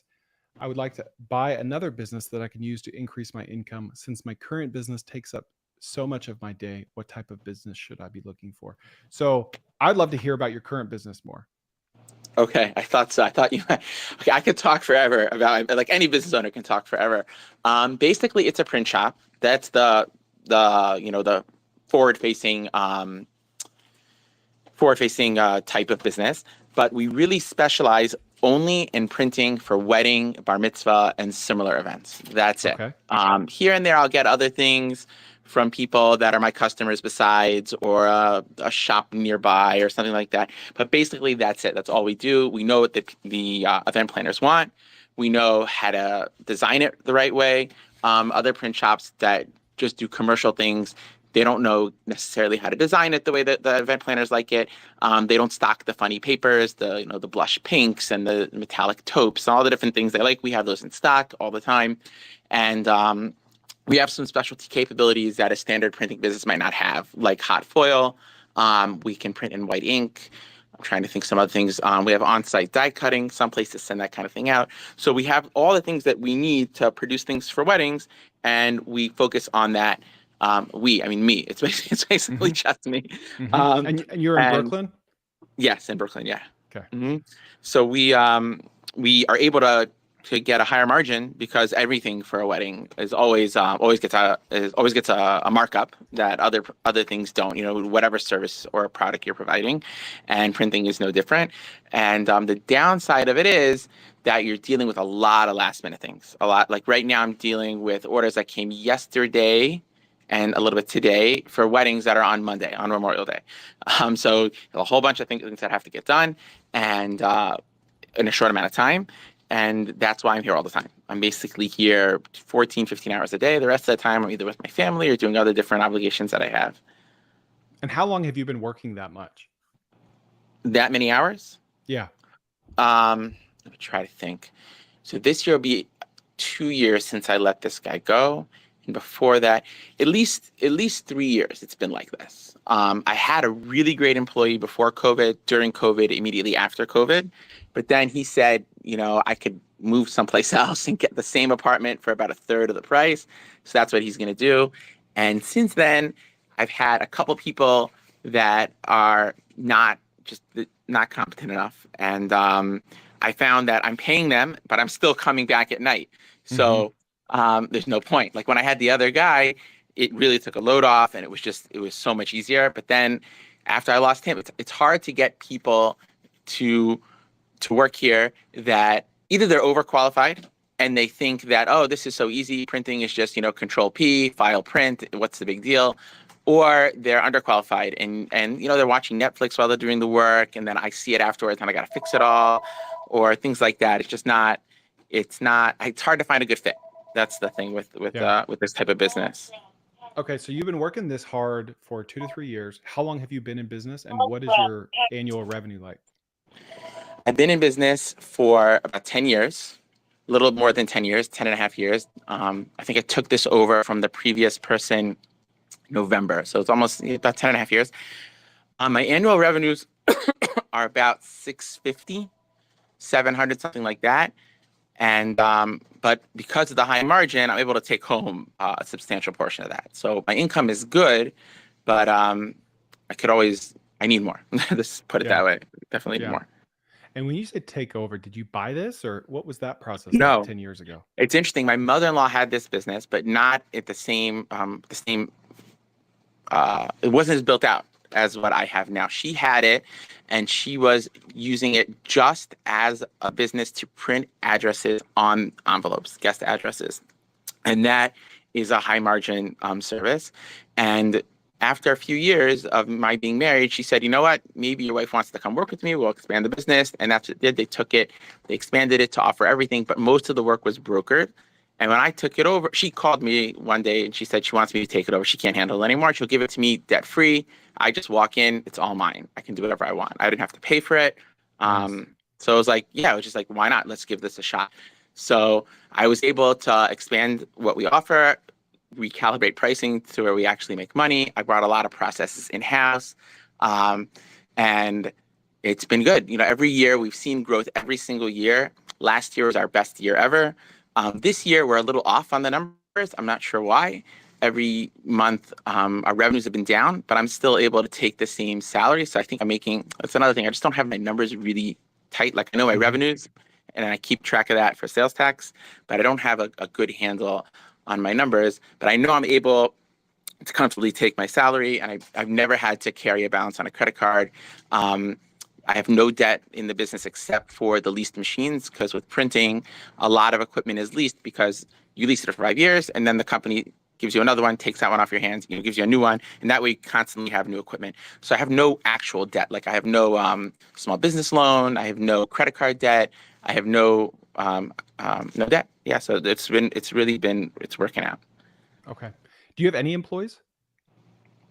I have, my sister-in-law comes in for about 4 hours a day, 4 days a week. 4 hours a day, 4 days a week to do some graphic design, but I don't need her to come in. I'm able to do it all by myself. But it's my sister-in-law, and I got the business from my mother-in-law, so I feel a little bit of an obligation to keep her on.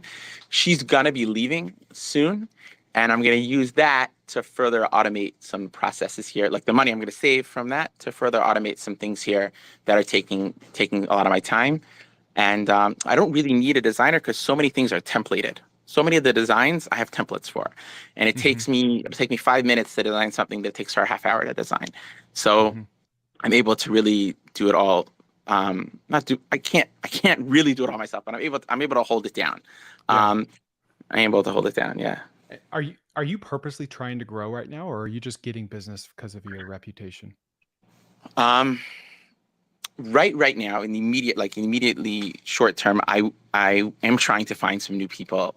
Until for the last couple of years, I've had good customers, and I haven't needed to expand. And I've been looking, like, over the last couple of years, I've been experimenting with some different things. Like, I tried to say, let's move out of New York, let's go someplace else, buy a different business that's more 9 to 5. And after a couple of years of trying to get my wife to do that, it wasn't in the cards, so that's done. Then I was trying to figure out a way to take this to more of a commercial direction and hire somebody to work with me, and we'll do more commercial printing to minimize our hours in the store. And that didn't work for whatever reason. I could not get the commercial business. Even as my regular business increased, I couldn't get the regular commercial printing. And finally, I decided, it's sort of like from God this way. Like, I'm getting these customers. I know what I'm doing. Why am I trying to force it to be something else? So I've doubled down on this. I tried to, the dozen or so party planners, I try to figure out what they want that they're not getting from me, they're getting elsewhere. And I've got a couple things in the works to add to my business. But the other thing I noticed over the last 6 months, 2 or 3 people have stopped ordering almost completely. And they just tell me the reason they stopped ordering is because they haven't had business. I see on social media they do have business. I'm not sure what that means. Everything's really been good. So I don't know when what. you say people, you mean party planners. Those are like Yeah, your main party planners, customers? event planners. Yeah, I sort of have a dozen that come a couple times a month, and they spend a few $1,000s each time, and it works out. And then I have a couple customers general customers that come for invitations and things like that. But the core of the business is working with the event planners and turning things around in 24, 48 hours, things like that. Okay. So I haven't been trying to grow that, but I want to replace those people. Yeah. I'm really trying to get to a point where I can sell this business and just wash my hands of it. Because I put way too much of myself into it. Like, I can't do something, in sort of a half measure. I have to do it 110%. And because of that, I'm here all the time, and I can't. I need something where I have a little more distance, and I haven't been able to do that with this business. So I want to start, with the other business, like I was asking in the question, buy another business, start to build that up, and eventually get to the point where I can sell this, because my take home is high enough that I can get a nice number for this business. It's just that I don't have another thing to replace my income. That's the problem. All right. So if your take home is high enough to where you could sell this business for a good price, it's also high enough to where you could hire someone, right? Like a replacement. So it's interesting. So I take home $250,000 a year, but I need that money. We have religious school tuition and just so many, the mortgage and so many other things. So I'm not able to pay anyone, because sort of what happened was I expanded the business and didn't pay attention to the fact that I needed more money. I should have hired someone a little earlier, I think, because right now I don't have any extra money to hire somebody. That's my feeling. Maybe if I got more organized, I would see that I had more money, but I don't feel like I have enough money to hire somebody else, at least not full time. What people have been suggesting is do part time. The problem with hiring someone part time is you don't know which part time, because jobs will come out of nowhere. Like Wednesday, I didn't even know I had this job that's taking me, 4 or 5 hours to do, and now I have the job. So I don't really know. Like, I need someone that I can just call. Oh, come down. I have a couple hours today or tomorrow. I can't find someone like that. So I'm trying to keep it in a steady state where I'm able to still make the same amount of money, but build something else on the side where in the next 3-4 years I could sell this. That's what I really want to do. I've sort of had enough of giving. Yeah. I've been there. I've been there. You're in like that messy middle where you feel trapped, right? Like, yes. You feel like I can't, like, I don't have enough to hire, but I have too much, where I'm like golden handcuffed to this business. It's hard to make a move in the place that you're in without some level of faith, right? Like, and I don't mean that in the religious sense. I mean that in the Oh, kind I'm of ready to take a risk. I'm Yeah. totally ready to take a risk. I have no problem. I will take a loan because as terrifying as it is, it's far more terrifying to me to be in the same place in 10 years. Like Yeah. I can't do that. Like Good. I'm scared to take a loan, scared to buy business, but I'm far more terrified of being exactly where I am now 10 years from now. I can't handle that. That's not a good, that wouldn't be a good outcome here. I mean, this sounds harsh, but I'm glad you're terrified, because that's the opposite of complacent, right? You're not complacent. Right. And so you're thinking, do I sell this business or do I double down on this business? Both of them are going to take a leap of faith into the unknown, right? Right. You said you had a comment earlier where it's like, let's find a business that could act more of like a 9 to 5. But honestly, some industries might make it easier to be more like a 9 to 5. But a quote I heard recently was, a graveyard is full of irreplaceable men, right? Like any task can be outsourced. Some are harder to outsource. Some make you feel more uncomfortable, but really anything can be outsourced. And you've done it. You've done it yourself. You had a rock star and then they left. If someone, let's say someone came to you right now and said, I'll give you $750 for your business, 3 times earnings. But I don't want to run it. What would you do? Because you're the one running it, right? Like how is it sellable today if you want to sell it, if you don't have anyone working for you, really? Right. That is a good point. I never even thought about that. I never thought about that. That's a good point. If I don't have anyone else working here, who's going to buy it? Right. Exactly. Like you're selling you're selling a job. If people don't want a job, they want to be a passive income business owner, whether that exists or not. I think no matter what you do, you're going to have to find some good help, and you're going to have to take a leap of faith to get that help, because you can't sell it until you replace yourself. And you can't replace yourself until you've decided what you want to do. So I would, I'm a fan of, oh, that's a little distracting. Yeah, I just keep calling. It's someone that's in front, but it's fine. I can take it to their house. It's later. okay. I mean, hey, this is why you're calling. This is exactly what we're talking about, right? Yeah. My gut. Here's my gut. Like I'm the king of shiny objects. I'm the king of managing 7 things at once, whether that's a good idea or not. And I'm so tempted to ask you all about this other business that you want to buy. But if you still have to find someone to replace yourself before you even think of that, then I kind of want to talk about that more. I just lost. Well, what I was thinking was like, oh, couldn't I buy something like a laundromat, or like I was looking at ATM routes, but that didn't work out for technical reasons having to do with that industry. I spoke to a broker about it, but like having a laundromat and paying a guy $20 an hour, $25 an hour just to sit there. Like, is that like, what could go wrong in a laundromat? Someone loses their money, they need their quarters back, something goes wrong with the equipment, you call the service technician. Replacing me here is a lot harder than replacing, you're just putting a body that scrolls his phone all day in a laundromat. That, like, how hard? I mean, I've gotten myself into a lot of trouble with how hard could that be? You know, I know. Right. It's the grass is always greener, right? Like you already know this is the devil, right? Yeah, that's what I tell myself, right? The devils are in the details, and you know this devil. You've de-risked this devil. As you're talking, I just Googled. So there's about 100,000 party and event planners in the United States. And in New York City, that's about 3% of the US population. So all else equal, and you could argue there's a higher proportion of party and event planners in New York City, right. But let's just keep it conservative. There's 3,000 potential, not end consumer customers, but 3,000 potential wholesale customers that are touching dozens of other customers per week or per month. Right. You have what, 20 to 40 event planner customers? No, not even. I have probably like about a dozen that come a couple times a month. That's what I have. Yeah. Okay. Like I don't turn down business. I almost always say yes to anything that comes in, but I really am at capacity. Like if I'm going to double down here, I need to get another person here.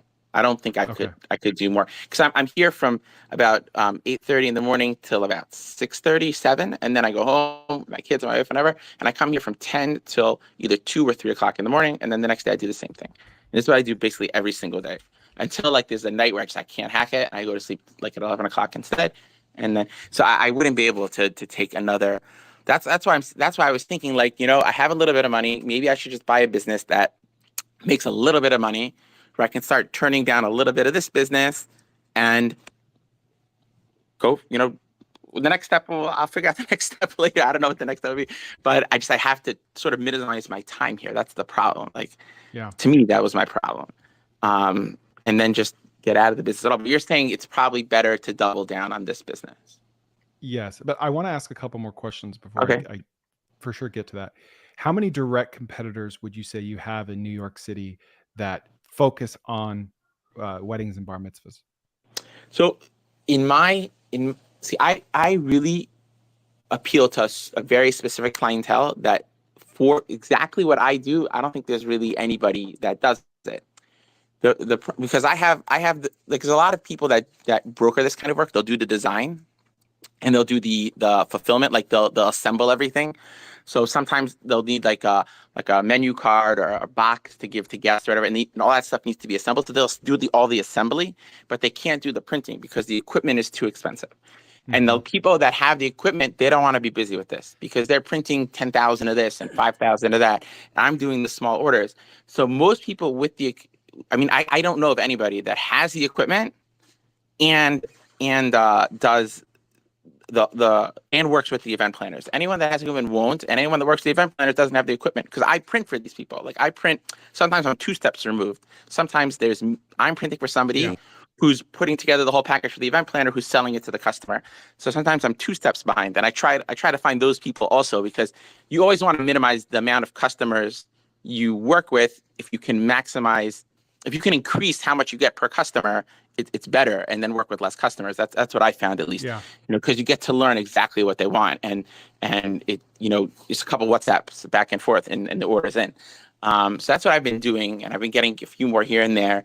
But there's no one that does what I do. I don't know of anyone that does what I do, especially at the price I do it. Like even if there's somebody, let's say in the city, that'll do it or whatever, Manhattan, they don't do it at this price. Like I make the money on a little bit more of a volume, and whatever. I can go into more details, but basically, to answer your question directly, is there's no one else that I know of that does what I do. Yeah, it's funny you mentioned prices, because on the YouTube live stream right now, someone, AI Home Leads, just said, like, raise your prices. Right? Same amount of work. I did that. I did a little bit. I raised my prices, and then you get pushback. They start whining about it. But how much pushback, right? Like 10%, like 20% price increase, 10% pushback, you win, right? That's a net win. So I would measure that before, like, anecdotally saying you get, because it's like, of course you'll get pushback. But is it more pushback than the additional revenue that you're getting? Right, there's so few people that if I lose the wrong one, that's what my feeling is. Like, there's like 3 or 4 people that are the bigger fish. Like, of the 12, there's 3 or 4 that like, I'll do whatever they say. I'll come in whenever they want, because they spend a lot. They'll spend like 10 grand here every month. So if I lose one of them, that's a big problem. That's why I'm hesitant. Like, I raised prices last year, and I was going to raise it again at the end of this year. But I think another thing I could do is start charging more rush fees. That's what I wanted to start doing. There are certain customers that I could charge a rush fee to. That I was thinking about that. Really, if I were to double down, I think I need to outsource more stuff, offer more work, offer more products, and outsource more things. That would be the only thing besides hiring somebody. Besides, that was the only way to get more money without spending more money would be to outsource more products. Yeah, that'd be the only thing I can do. All right, I'm gonna throw up a bunch of stuff on you. It's floating around in my head. Okay, you ready? Okay. Put your poncho on. So first of all, I completely understand what you're saying about being hesitant to raise prices because you only have a dozen customers and they're big customers. I think you could use that to your advantage and say, I only have a dozen customers. I'm going to get all of them on the phone and have a very honest and transparent conversation about where I'm at in life right now and about my prices, and kind of feel it out. Because a lot of people think about raising prices and it's just, you just send an email and you raise prices. Crap, I lost 4 customers. Crap, I lost a third of my revenue. I'm screwed. It doesn't have to be like that. Because of the fact that you have 12 customers, you have the luxury of being able to talk to all of them in an afternoon and just feel it out. Be like, listen, man, I don't know what to do. Like you've worked with me for a long time, you know, like I'm just being honest. Like, what do you think? Could you afford to take a 5% price hike? So I'm not advocating for you to raise prices. Someone mentioned it in the comments and I thought it was an interesting idea, and you've already thought about it, but I think you should explore it a little more. So Okay. there's that. Second of all, let's say I asked how many people do what you do. None. Now I know you're kind of exaggerating. There could be 1 or 2 other guys that you're not super familiar with. I know there's one that does it, but he charges Yeah. a lot more than me. And when I There's first your started, I'm like, why precedent does he for charge raising so much? prices, right? There's Yeah, your but case what study. I get is I get some of the people that want sort of his aesthetic that he provides. Like, he does provide an exceptional product. Like, people in the industry know, the party planners, they know. So they want his aesthetic, but they don't want to pay his prices. So they come to me, they say, listen, this is what this guy made for the last event. What can you do that sort of approximates this? So I do get those, I'm sort of the B brand a little bit for this kind of work. So I use that to my advantage. Like, I do have the people that don't want to pay his prices. Yeah. Okay. So let's be super conservative and say there are 10 people. There are 9 other people in Brooklyn/New York City that do what you do. If that is the case, then there's 3,000 party planners and event planners in New York City. Let's divide that market up equally, proportionally, and there's 300 for everyone. Okay. So Right. basically, if you were to 4x your business, go from 12 customers to 48, then that only gets you to, actually, sorry, I said that wrong. 12 customers to 300. So let's say you have 10 customers. If you were to 30x your business, then that puts you at a proportional share of the market. Are you with me? If there are 10 direct competitors. Right. So in my head, like, you live in one of the biggest cities on the planet. You also live in a city where they're having a lot of bar mitzvahs and weddings. I just Googled it. There's like 60,000 weddings a year in New York, 56,000 marriage licenses issued. I think you need to approach this differently, as if like your print shop, like you're on the cusp of your print shop 2.0 and not on the cusp of, your print shop 1.0 versus buying another business altogether. I would look at the 2.0 version of your business as another opportunity altogether. And that opportunity looks like having a competent person to replace you. That looks like growing your business, maybe by raising prices, maybe by finding more customers. When it comes to growing your business, I think there are some high leverage, low effort things that you could do. I think you should, when you have that same transparent conversation with your 12 customers, I think you should offset the awkwardness of a potential price increase with the promising aspect of potentially offering a discount in exchange for like some sort of a shared marketing initiative. And what I mean by that is you have a viral marketing aspect built into your product because your customers are distributing your product to hundreds, if not thousands of people. And so maybe you say, hey, I'll give you a 10% price break or 20% price break if you distribute my business card with all of your invitations, or if you let me print like my logo on the bottom right corner.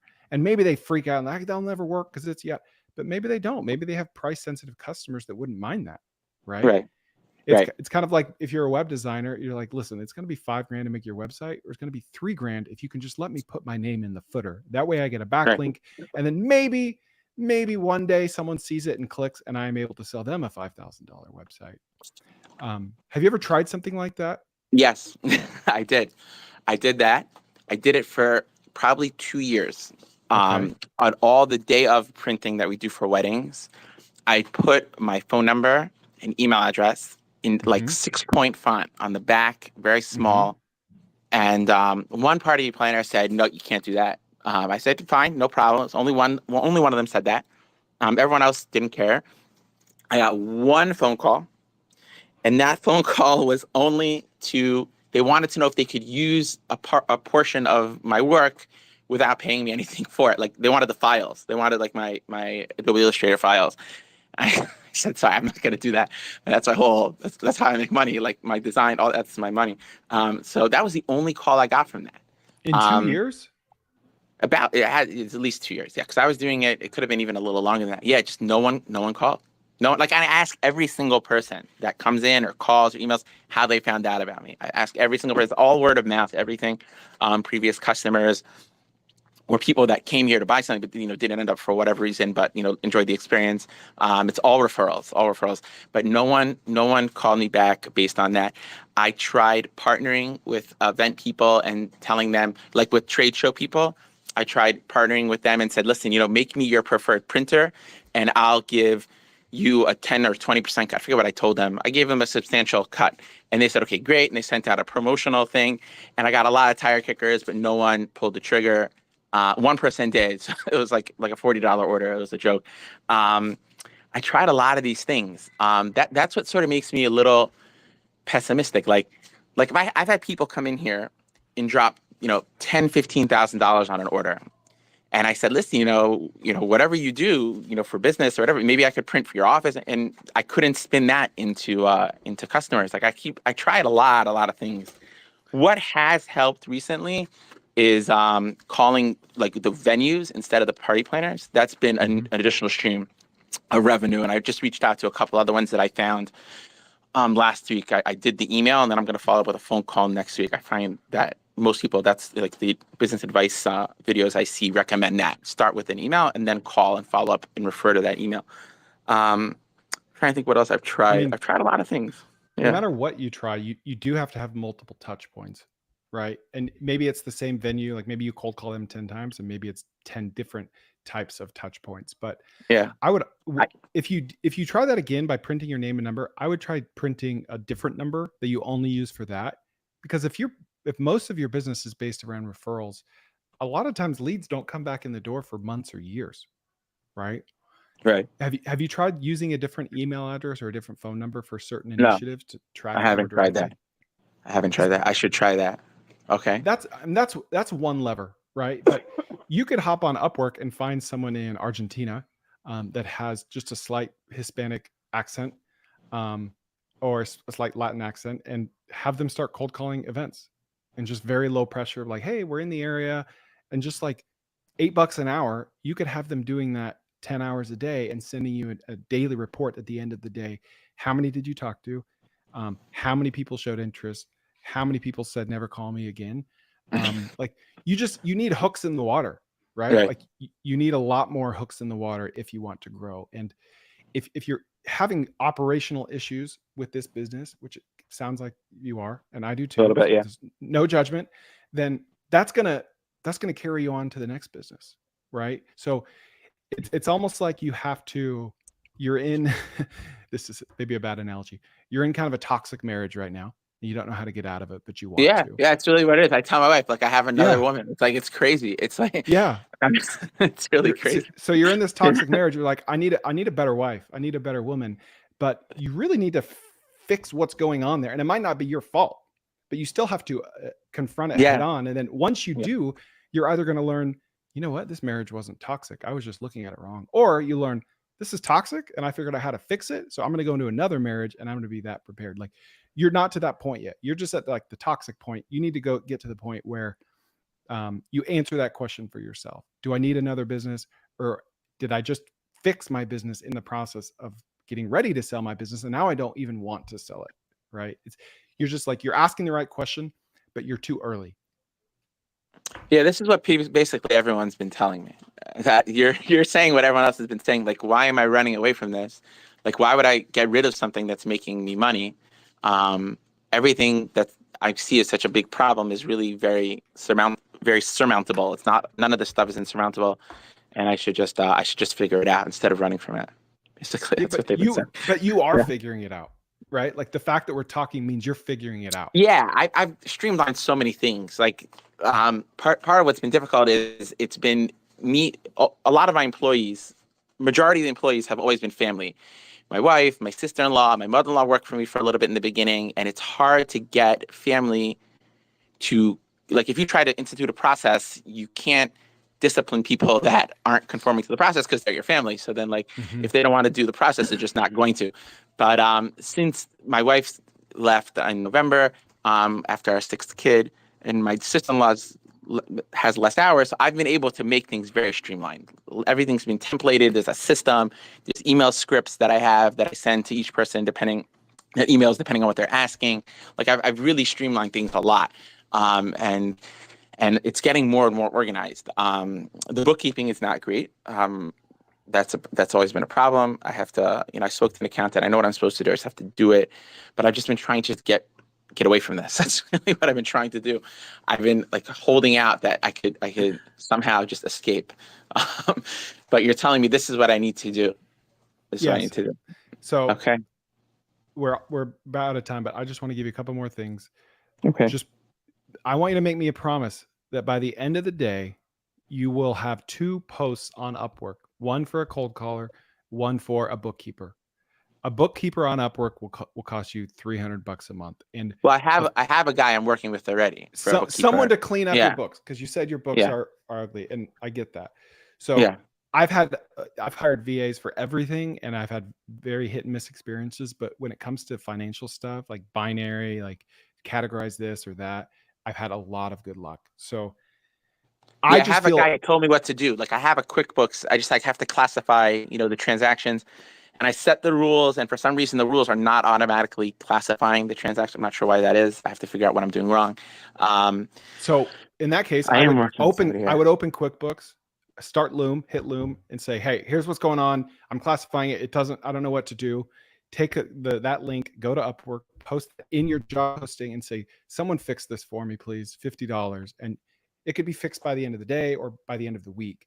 I've been in your shoes. You're feeling overwhelmed. The only antidote to that is to take action. And we're talking, you're doing it. Right. So like not to zoom out too much, but like you're in the game. Just stay in the game. Just keep caring, keep grinding, keep doing what you're doing, keep worrying about this, and the answer will come. Like the only thing you shouldn't do is just throw your hands up and watch Netflix all day, right? Like you're just I'm not you're getting that. there. You're getting there. The main problem I have is that I'm working too much on the day-to-day and not taking care of the bigger picture things. So I've been trying to work on that the last 2 weeks. An antidote to that is to like do whatever it takes to. This sounds, you're gonna hate this. Overwhelm yourself even more. Like try to get more business, because then you will be forced to find help. You will get to that point where it's like, I'm literally gonna die if I don't find someone right now, right? Lean on your email list. Like how often do you send drip marketing campaigns? Like how much are you top of mind? That's something I want to do. I thought of that last week. I said, why am I not sending a newsletter at least once a month? It doesn't have to be. I need to send a newsletter. Yeah. So my wife said she'll set it up, because she knows how to use Illustrator. I should just tell her what I want in it. And I think like a product of the month and, something about design trends, things like that. I think I can throw something together, but I definitely need to start with that. I do gift twice a year to these 12 or so event planners that come. I make sure that they don't forget about me. I gift them twice a year, at the end of the year and sometime in the middle of the year. I send gifting. I think that's important. But the newsletter, I definitely want to do the newsletter. I try to send out emails to my whole list about seasonal things like holiday items, things like that. And I do get a little bit of a response, but not enough. Once a week, you send them something once a week, an email. Like I do free gift type of things. Like anyone that's been a customer, you can swing by around different times a year to pick up something for free that I print for them, like stationery, things like that. So I've been doing that. If I were you, I would literally just write a journal of what you're doing, document what you're doing, the stresses, the insecurities, the wins, the successes, the picture of something that you just printed that you're really proud of, and spend 30 minutes on it a week and email it out to every single person that you have. Even if they're not a customer and it's your Aunt Nedra, like send it to everyone. And I promise that good things will come back to you. You're not top of mind for nearly enough people. Yeah. Okay. So. This is what I want to hear. Yeah. I was hoping to get advice about the other business. Okay. Okay, fine. Let's save that for another call. Yeah, a different call. Okay. Thank you for your help. Cool. Yeah. Thanks, man. Yeah, have a great weekend. You too. Bye-bye. Bye. All right, I'm letting Colin in, and Connor is after Colin. Sorry you guys have been having to wait for so long. Let's see. I'm trying to let Colin in. All right, Connor Boyack, you are next. So don't leave me, please. Colin is joining right now.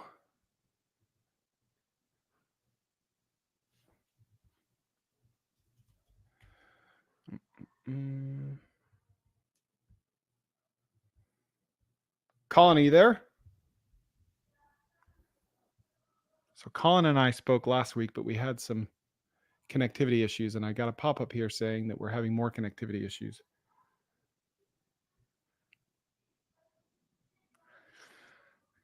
Oh, I lost Colin. He's got bad internet. I've been there. Colin, I'm going to let in Connor, and then I will let you in after that if you get that fixed. Connor B. Hello, sir. Hey, I'm sorry to keep you waiting for so long.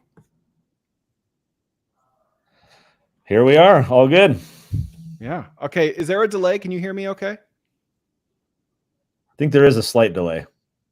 That usually goes away over time. You just kind of, I try to do like a hard stop at the end of my sentence so it's clear that I'm done talking, but it'll go away over time. Sounds good. All right. Let me go ahead and pull up your question. It's funny because now that I have these pre-submitted questions, it would be really easy for me to go in and do a lot of preparation, but I'm such a procrastinator that every Friday it's like 12:59 and I don't prepare. So but I read everyone's question at least once because people submit questions and I rank them 1 to 10. And then my assistant goes in and schedules these calls based on the ranking. And so it looks to me that you asked, how can we attract major corporate sponsors, 100K plus, for our National Youth Entrepreneurship Program? Yes, I remember looking at your website and I was very impressed with it. And so I would like to hear about your business and then about your question.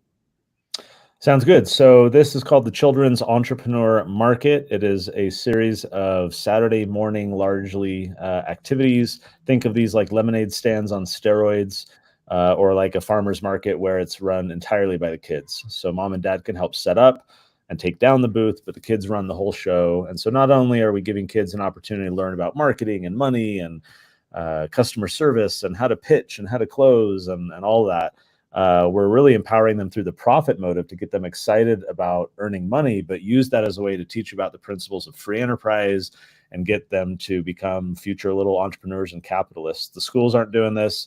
Parents will sometimes do a short little lemonade stand, but 90% of the time the kids just sit there waiting for cars to stop. So at our market events, we do a lot of advertising, bring out a lot of foot traffic so that these kids are not only selling a lot, but more importantly, they're learning a lot through the interactions. So we're scaling it nationally. We're in 26 states. We'll be fully national within the next 2 years. And so to sustain this, it's a nonprofit, but to sustain this for the future, we really want to develop a range of corporate sponsorships to get a lot of, we think as a national brand and as a way to kind of give back and support these community events. It could be a good strategy. I love it. First of all, thank you for explaining that so succinctly. That's greatly appreciated. I think everyone listening and that will be listening is able to understand immediately what you do. So you basically organize farmers markets around the country and soon around the globe for kids to sell their stuff, to teach them capitalism, entrepreneurship. Are you able to speak about your numbers, your revenue numbers? I know you're a nonprofit, but I'd like to dig into how you make money. Yeah, so this has been what I call a philanthropic kickstart model. So we go out to donors and we get them to help us launch in Austin, Texas, or Orlando, Florida, or wherever it is. And with that capital, we hire someone locally in that metro area who is our market manager to launch all these events. We start setting up events and then we attract people. We have booth fees that are $20 a pop, just so the kids have a little skin in the game. And so we develop a little bit of revenue that way. We sell t-shirts for the kids that say, I'm an entrepreneur, and have some corporate logos on the back for our sponsors, kind of like a 5K type of thing. So we have those two revenue streams, which are minor. Those aren't going to generate enough sufficient to defray all the costs that go into operating this program. And so the philanthropy at the beginning is 100%, but the idea is to taper it down to no more than 20 or 30% of the overall budget. both through the booth fees and the shirt sales, but then largely through the corporate sponsorships, where we're going to be able to, I think, generate far more revenue than we're getting from the booth fees and the shirts. Okay. So I'm going to pick a random city, and I want you to talk me through what launching in that city would look like. So are you in Sioux Falls? We're not yet, no. All right. So you want to go to Sioux Falls, and what does that look like? What do you do? Who do you call? How much money do you ask for? And what usually happens? So we are focused on launching in the top 200 metro areas around the country. And so within any given metropolitan area, we'll launch a bunch of markets each year, 10 to 20 or more. And so we'll first go to donors in that community and say, hey, help us bring this to your city, and try and find that philanthropic support. Once we find some seed capital, we have a network. I write a series of books called the Tuttle Twins. So these are books that help kids learn about the ideas of freedom. And we have a large national network, 1 million families. So we'll go to somewhere like Sioux Falls, and we'll create a segment in our email list and say, hey guys, we're launching this project in your city. Would you like to be a part of it? And from that network of people who already know us, love us, trust us, we're able to find our market manager, people who are really excited by the opportunity to work with our organization. So we'll hire the market manager. He or she, largely she, will begin developing relationships with the cities and the community organizations. The key for us for growth is to launch our markets not just on a random in a park or on a sidewalk, but we attach our events with large, let's say, city festivals and rodeos and other big events where there's already 5, 10, 15,000 people coming. And so we can kind of piggyback on those events and generate a ton of foot traffic. And so our market manager builds those relationships and plans all those markets, and then actually on the day of is there to just administer the whole thing and operate the whole program. All of them across the country are supported by a very small national team, including our corporate sponsorship sales guy that we just hired, who's kind of our fundraiser out to try and attract some of the support to sustain the broader national program. So how much money would you be looking for in Sioux Falls? So in the metro area itself, it's typically around 100,000 a year for each metro area that we operate in. Okay. And that's to support 10 to 15 events. That's correct. Okay. How are you finding donors to raise that money from? Just through your email list? So a lot of our locations that we launch in are aspirational and not already covered. What I mean by that is we'll have someone who donates in our national program without regard to a particular location. We'll use that capital to go into strategic places like, in Austin, there's a lot of, freedom-minded, capitalists, or LA or Palm Beach. And so we'll launch in some of these places just to give us a little bit of toehold so that we can then go in and start talking to some potential donors in that area. But a lot of this is with our Tuttle Twins books. It's a well-known brand. People around the country know it. And so that's allowed us to open up conversations with donors in all these different places. And what I like most about this project is the hyper locality of it. The fact that I can go to, someone in Boston and say, help us bring this to your kids or grandkids in your backyard. They will specifically benefit from it. It makes it a little bit easier to solicit donations as opposed to this broad, generic, vague program. More personal aspect to it. Exactly. Okay. And how much does an average donor contribute? I'd say the average donor is probably around $20,000. A lot of our donors are entrepreneurs and business owners who can write larger checks. And so we get some that skew very large, and a lot of people will donate 10, 20, 50. But what we're really after are the people who can, drive enough revenue our way to allow us to launch this without us having to spend a lot of time chasing small checks. Yeah. What is the biggest check you've ever gotten, and how did that come? $1 million, and that came kind of organically. Someone saw one of our Tuttle Twins ads and reached out to a friend to say, hey, do you know what this is? And he said, yeah, I know Koerner, actually, and introduced us. And so we built a relationship, and over time they became our biggest donor. How much effort do you put into asking for more money from your current donors versus finding new donors? A lot. Yeah, we're scaling up our fundraising team right now, and that's a big part of it, is to ask people to grow with us. But the same amount of energy we can put into someone who, let's say, donated $50,000, and to get them to go to 75 or 100, you know, some of that energy, if we apply it to finding new donors, can often yield much larger gifts if we spend our time focused on, you know, the very high net worth business owners who get really excited about entrepreneurship and capitalism, and they see that the schools aren't doing a good job with this at all, and they want to help stem the tide and push back on that degrading culture. So a lot of our time is really focused on meeting and cultivating relationships with these very high net worth individuals who are aligned with our values. Have you ever taken the time to scrape like a public database of donors, whether political donors or otherwise? We've done that years ago with political donors. A lot of nonprofits struggle with that just because political donors end up being somewhat of a different animal than let's say policy donors, people who are trying to affect long-term change. So where we've struggled, and other organizations like us in the past, is that political donors tend to be very fear-based and very reactive. You know, hey, donate $50 today to make sure the other guy loses, as opposed to this like aspirational visionary type of approach. So the short answer is yes, but very mixed and often poor results.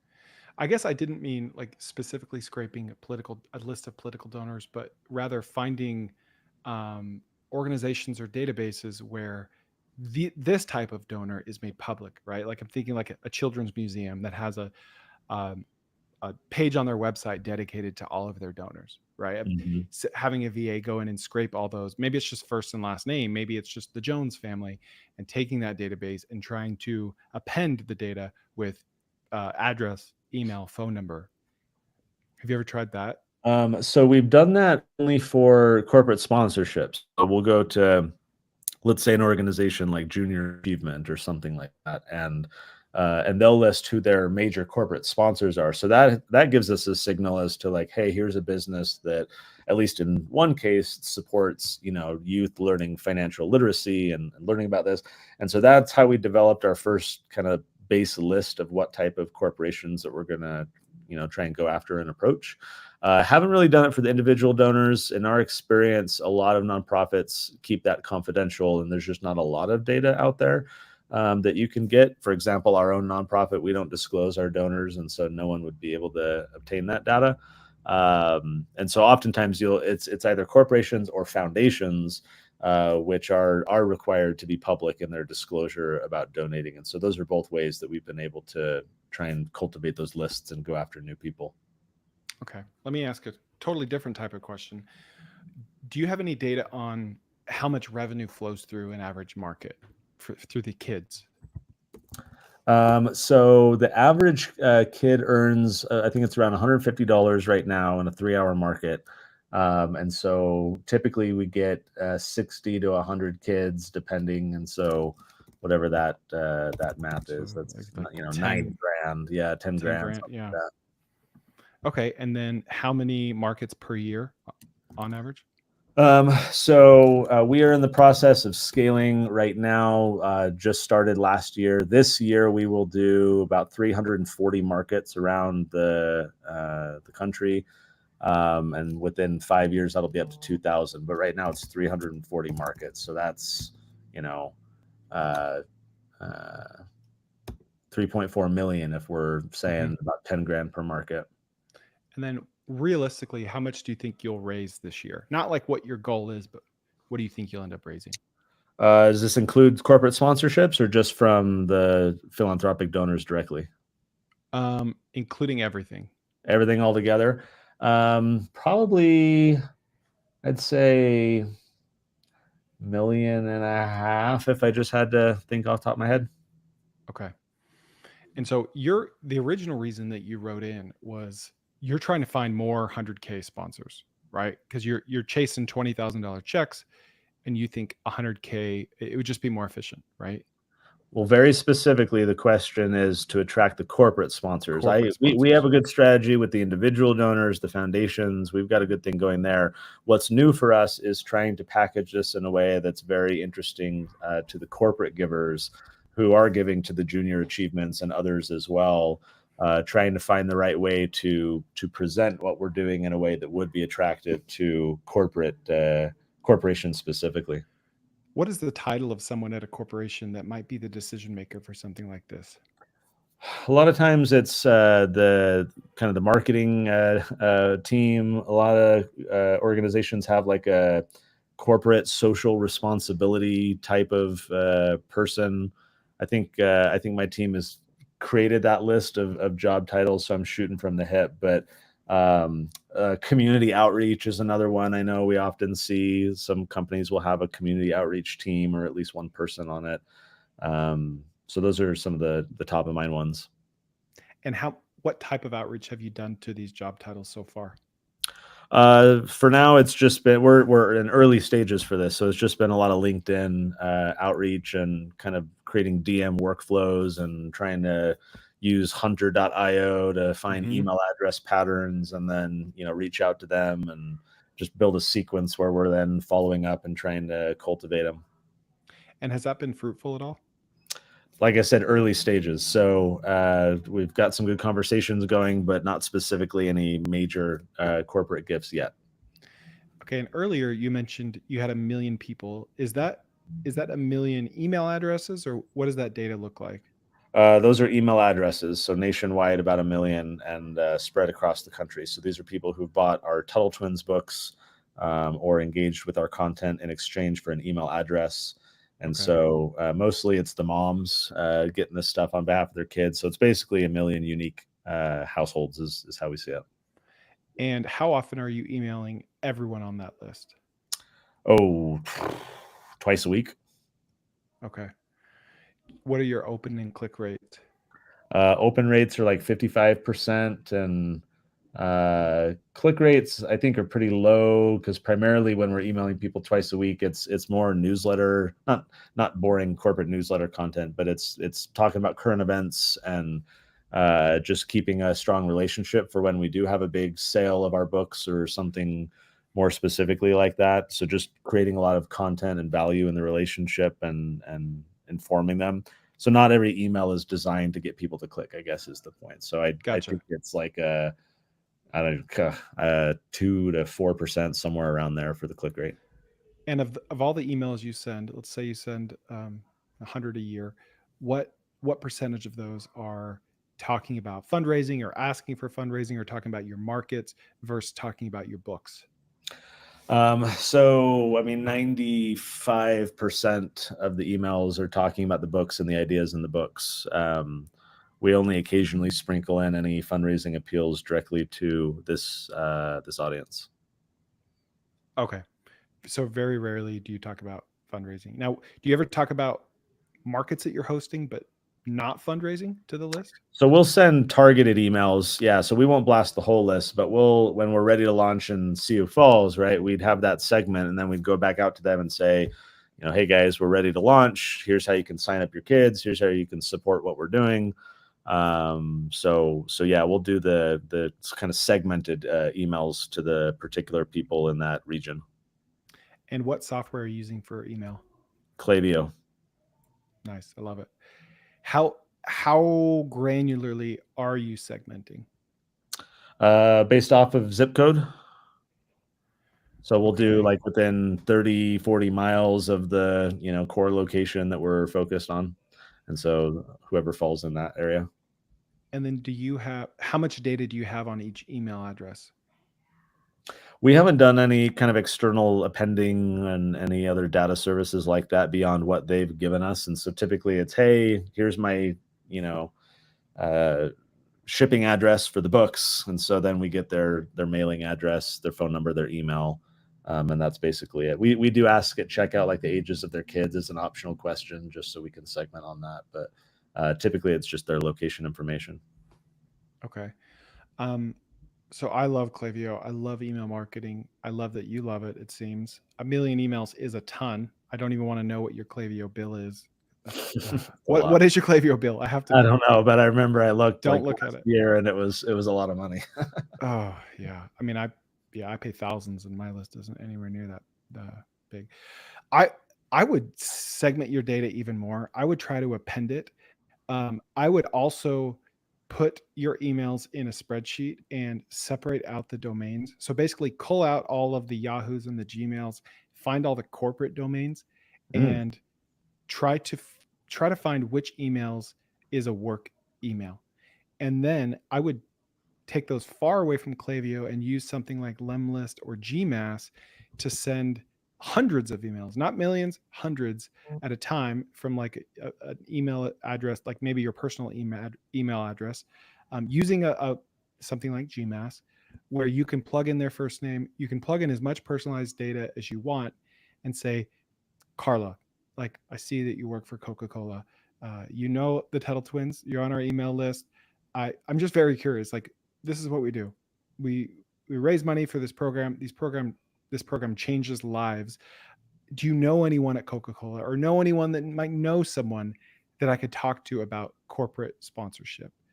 I would start with that and start the referral ball going from people that are already seeing your emails in their inbox. What do you think about that? Yeah, I like that idea.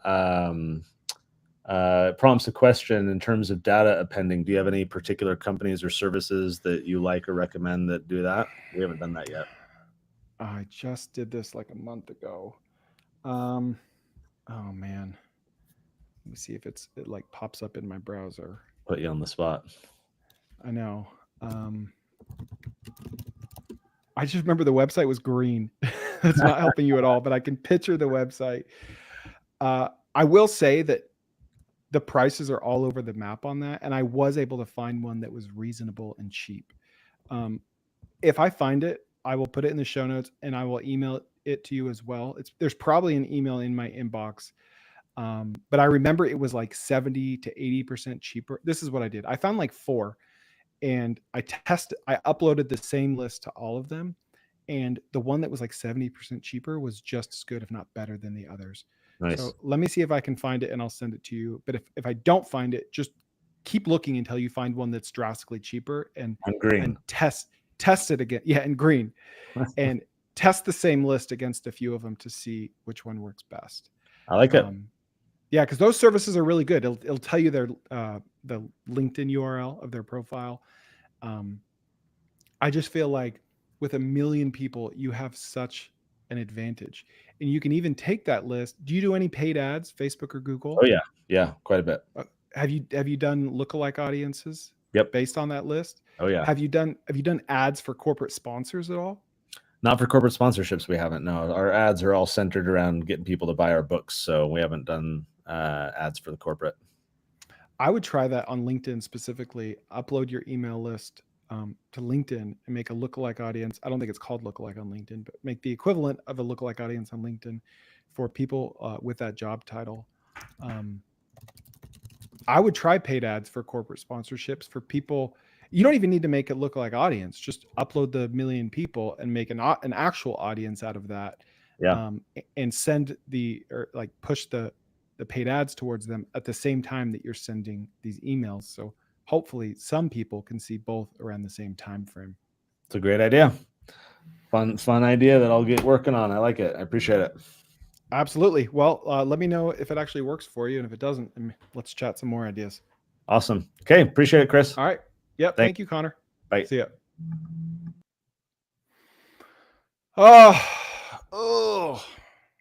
We're 2 hours and 13 minutes into this. I lost Colin again. Got some comments here on YouTube. Colin, there he is. He's got that McDonald's Wi-Fi today. $80 Chromebook. All right. Sorry, Mr. Colin. We'll catch you another time. I think we better wrap. We better wrap it. This was good. Thank you to everyone that watched on YouTube. And I guess we'll do this again in a week. But yeah, thanks for joining. Thanks for the comments. Thanks for the likes. And we'll see you next time.